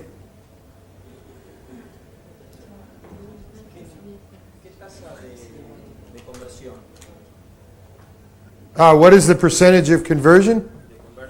Hey, I got that one. Your conversion rate, surprisingly, did you see the little contest box? She had the plastic box with the numbers, and she was giving you t-shirts. The conversion rate on those is about 2%. When you put that in stores, you got a big pile and nobody's qualified and it's just a mess. But you use them anyways because it's something to do. You get about 2 members out of 100 leads on the plastic boxes. On the courtesy list, we will convert 1 out of every 5 names, 20%. It's very good because when you call them up, you know who referred them. So you say to the person on the telephone, Mike Chaet said to call you and invite you in as his guest to the club. It's already qualified. So it's very, very high. Sometimes even better than 20, 25%. So that's called a courtesy list days. In our company in English, and we're talking to Guillermo about moving everything into Spanish here, but in our company, we have a little kit that we actually sell to our clients for like $179, and our clients get all the little pads, they get posters, flyers, and so forth, already pre-printed, and they just distribute, like within 7 days they can have this thing going. So you can do it yourself here in Spanish and have that thing up and running in about 2 weeks. And in 2 weeks, if you can get 100, 200, 400 leads, and then all of a sudden you start working them, it starts the ball rolling. See? So that's courtesy list days. Now, here's a little pop quiz, little test. So is courtesy list days external, internal? Which one? Internal. Exactly. So once again, we have referral contests and programs, the 3 names on a contract, point of sales, bring a friend contest, courtesy list days. We already talked about staff referrals. See, so there's all sorts of ways to generate leads without spending an awful lot of money. And what I'm going to do is, let's move to the final part of the system, and that is what we call the cap. The cap is designed to take advantage of those people who have procrastinated. Is that a word? Procrastinate, you get that? For those people that wait to the last minute to do something and are waiting for the last minute to join. It's the end of the campaign. So remember the rule that I said here. External and internal start and end together. The end of the campaign, the last day, is called in English a cap,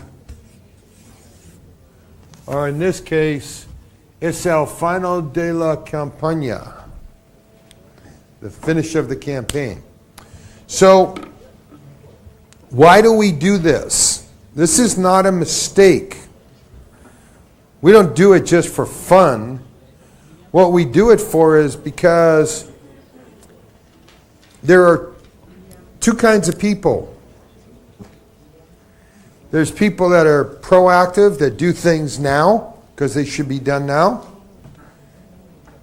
And then, as my Mexican friends say, there's Mexican people that go mañana. Mañana, mañana, mañana. And so we have reactive people, proactive and reactive. Reactive people have a date. They say, I got to get it done today because tomorrow is the last day. It's called a sense of urgency. And I notice some of the women in the audience are patting their husbands and boyfriends on the back going, yeah, that's you. You see, men tend to be reactive to deadlines. Why did you wait so long? We're supposed to get this done now. Well, it's not due till tomorrow. I'll get it done in plenty of time. Midnight, bam, done. But it's human nature. It's okay. It's okay. No problemo. It's okay. We should be smarter than not to take advantage of it. And that's the reason you have to end the campaign. If you don't end your campaign, it just fizzles. You see, and I'll show you at the beginning of the campaign, the proactive people join. Then in the middle of the campaign, kind of gets level, and then at the end of the campaign, if you do it right, have a party or a special day, it goes way up. So you end up with a cycle. And so samples of this cap, and the reason it's in English is because when we translated this, there weren't any very good words to these things. So I'll try to describe them right now, and the translator will try to describe them verbally. Open houses are, we call them open days, where people can come in and try the club or see the club, sample the club. Open houses, where you open the club, invite people in that are not members. That would be an example of this last day. So you run your external for 30 or 40 days, your internal 30 or 40 days, and on the last day, you have an open house. Do you understand what I just said? Okay, cool. Open day? Okay. Grand openings on new clubs. When you open a club, the day you open up is not the grand opening, but like 2 or 3 months later, you run a big grand opening party. And you run a special membership between the time you open and the membership party. That's called the grand opening. You don't know what you're doing for the first 30, 60 days of a club. You got to learn. Okay, so and your people have to learn. And you have to give it time to mature and get the referrals. So we have grand openings. We have countdowns. 10 days left, 9 days left, 8 days left. Final day, final day, final day. If you don't take advantage of it, you lose. What's one of the big natural human behaviors of human nature? Fear of loss.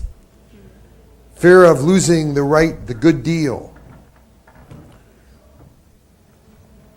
Registration days are days that you set up for people to come register for programs. We're going to have a weight loss program for the summer. May 15th is the day you have to register. Show up. Then you might have heldovers. This is the last one. Heldover is when you end the program. Did you ever notice sometimes it says by popular demand held over for 2 more weeks? Well, that nobody calls up and goes, hey, would you hold this over for 2 more weeks? Nobody calls up. That's part of the marketing. By popular demand. Okay. Why not take advantage of that? Not only did the person procrastinate and wait till the last minute, that person didn't even come in and join and needs 2 more weeks to decide. How pitiful is that? But it's reality.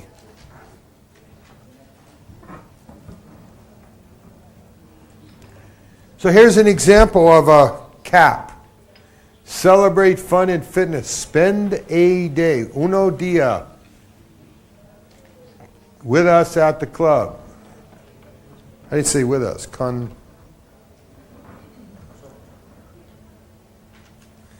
Spend a day with us at the club. So a few rules for the CAP. Set up to sell.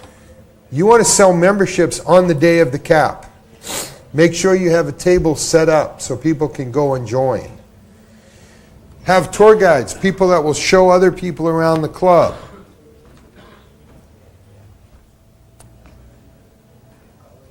The 3 essential questions are 3 important questions. Question number 1, what brought you in today? How come you came in? They're going to go, well, I don't know, you had an open house, looked like a fun idea. Question number 2, are you currently on a fitness program? Are you currently on a fitness program? And question number 3 is, are you thinking of joining? These are questions that you ask right away to people that are at the open house, not necessarily on your regular sales tour, regular sales process. And now, when I say they have to work for their food, it's kind of a joke, but it's true. Remember I said everything's a system. And if this is your club, and this is the front door, when people come in, the desk is usually here, so we have to have some real nice, well-dressed people greeting them, and then turning them over to a tour guide, and then they take them around the club, and they go this way. Well, there's the weight room, and there's the locker rooms, and there's the aerobics room and the yoga center and Pilates. And here's the swimming pool. Are you thinking of joining? Here's the food. They get to the food last, not first. You don't go this way. You go, well, let's stop and get some food. You'll never get them out of the food area. So by setting it up so it makes sense, you'll sell more memberships. And I flew to Norway to organize an open house for one of our clubs. And we set it up this way, and they had had several open houses before, and they didn't do very well. We sold 379 memberships in one day. Count them. This is in Norway in a small club. 379 in one day. Uno. Dia. Is that right, Dia? One day. Por? Un dia. Un dia. Members. Yeah, amazing. Because they did it this way. So, if we... Question? No. So, if we summarize this, external, internal, cap. There's a picture of external. Stretch your fitness dollar. Bend, stretch, pull. Let's go back to that. There's your external. That would be a postcard, newspaper ad, magazine ad, poster. That would be your external. Could be a flyer, a poster, billboard. And we have our internal. Somebody said, what about the cause for response? This is it. They rip it off. So there's your referral program. There's your grand prize. There's your prize for bringing in a member. There's your cause for response. And the cap. It's all here during our Fitness for Everyone Day. November 12th at the club. Now I want to make note here. Check this out. See this thing that says final day? Join today, no initiation fee. That's the reason you have the open house, to end the promotion. And if you're not doing that, you're not getting the full impact. Okay, now, sequencing. The proper timing of each of these elements or pieces is critical. In other words, we got to time this system properly. It will probably mean the difference whether you succeed or fail. And the term we use here is sequencing, putting things in the right order.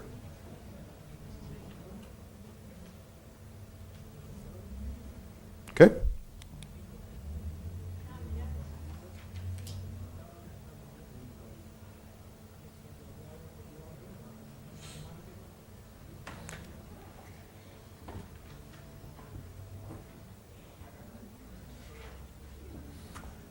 Okay, this is a graph that Guillermo helped me change from what the graph is in the United States. And this is called your seasonal marketing. This line here tells us the high season, low season, high interest, low interest, and so forth. In the United States, since the seasons are totally flip-flopped, they're different. In Arizona, in the United States, because it gets to be incredibly hot in the summer, we have a different seasonal campaign. In Australia, because it's totally opposite, every place has their own seasonal campaign. But the key is that you have a seasonal interest in fitness, and the cultural behavior of people is such that they're more likely or less likely to join during certain times of the year. And so Guillermo helped put this one together, and that is March, April, and May is a high buying season.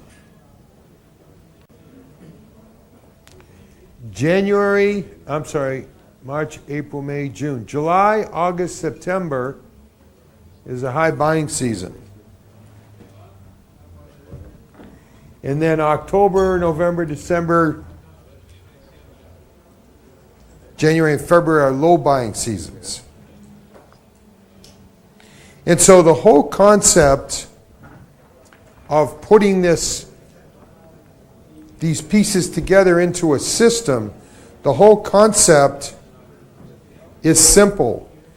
You spend right here 30% of your marketing money in the high buying season here in March, April, May. Spend 40% July, August, and September. Because that's when people are most likely to join. You don't want to spend all your money at the time when people are least likely to join, because you're going to waste a lot of money. So therefore, in the low buying seasons, we'll spend 10%.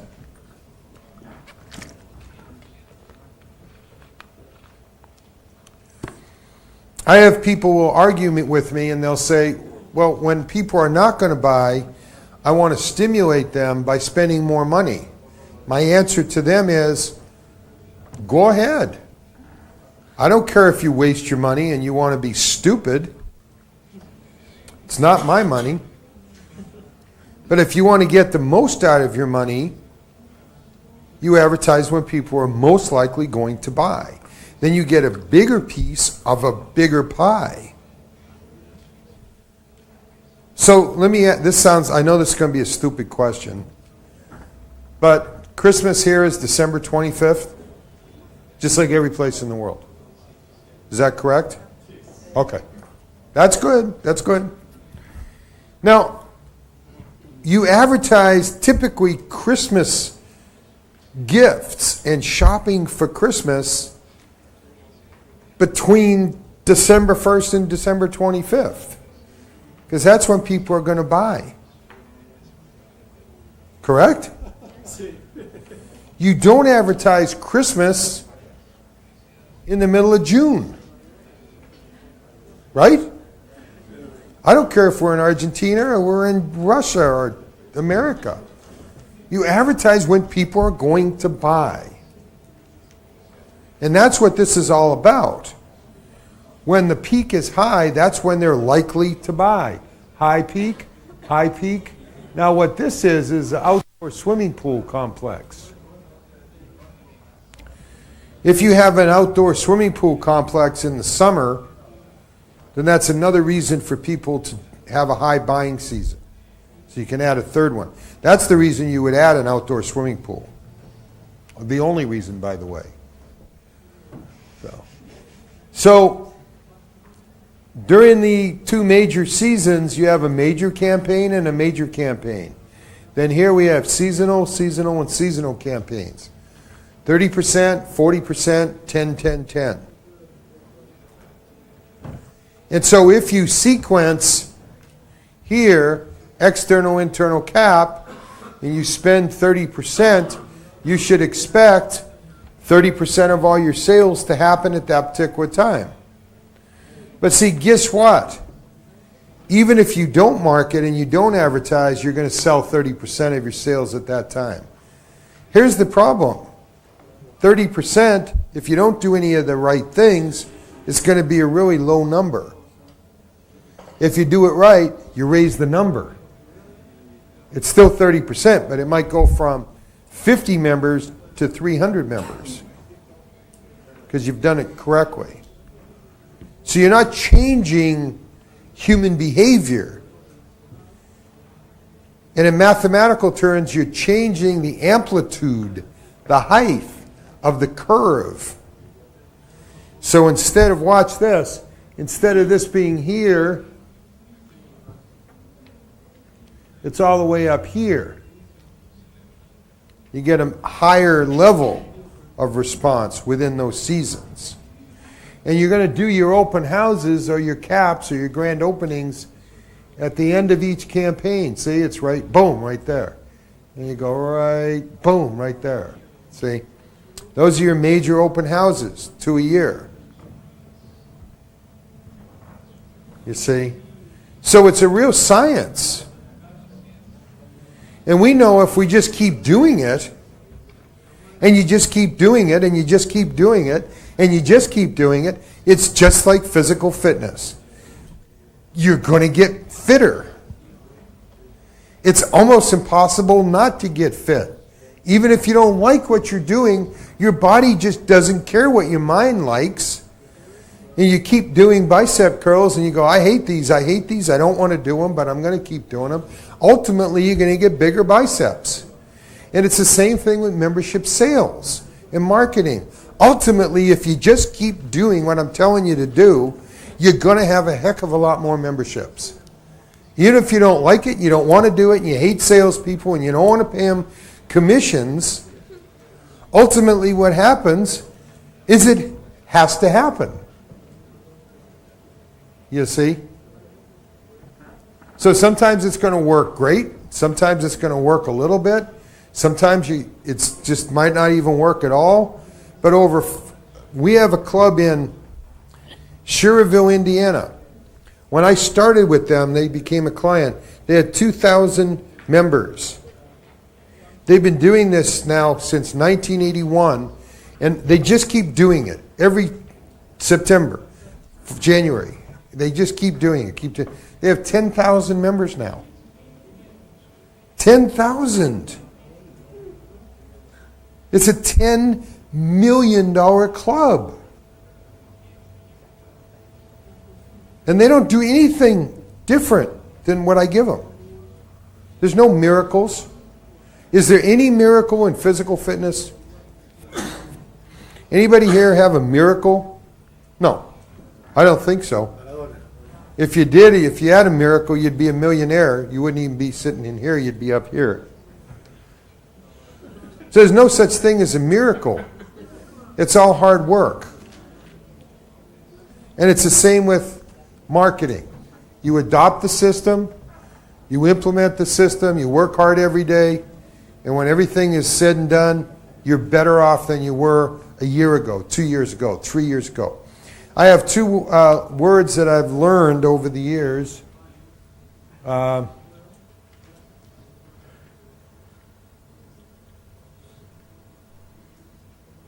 going to finish up with this slide here.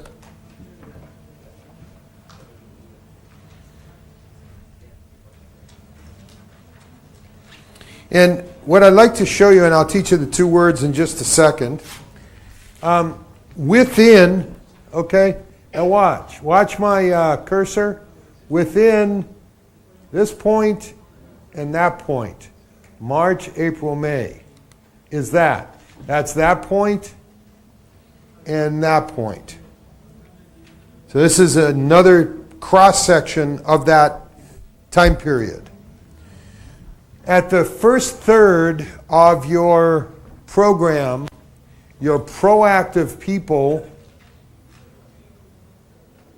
will see your external promotion or the internal promotion, and they will take action.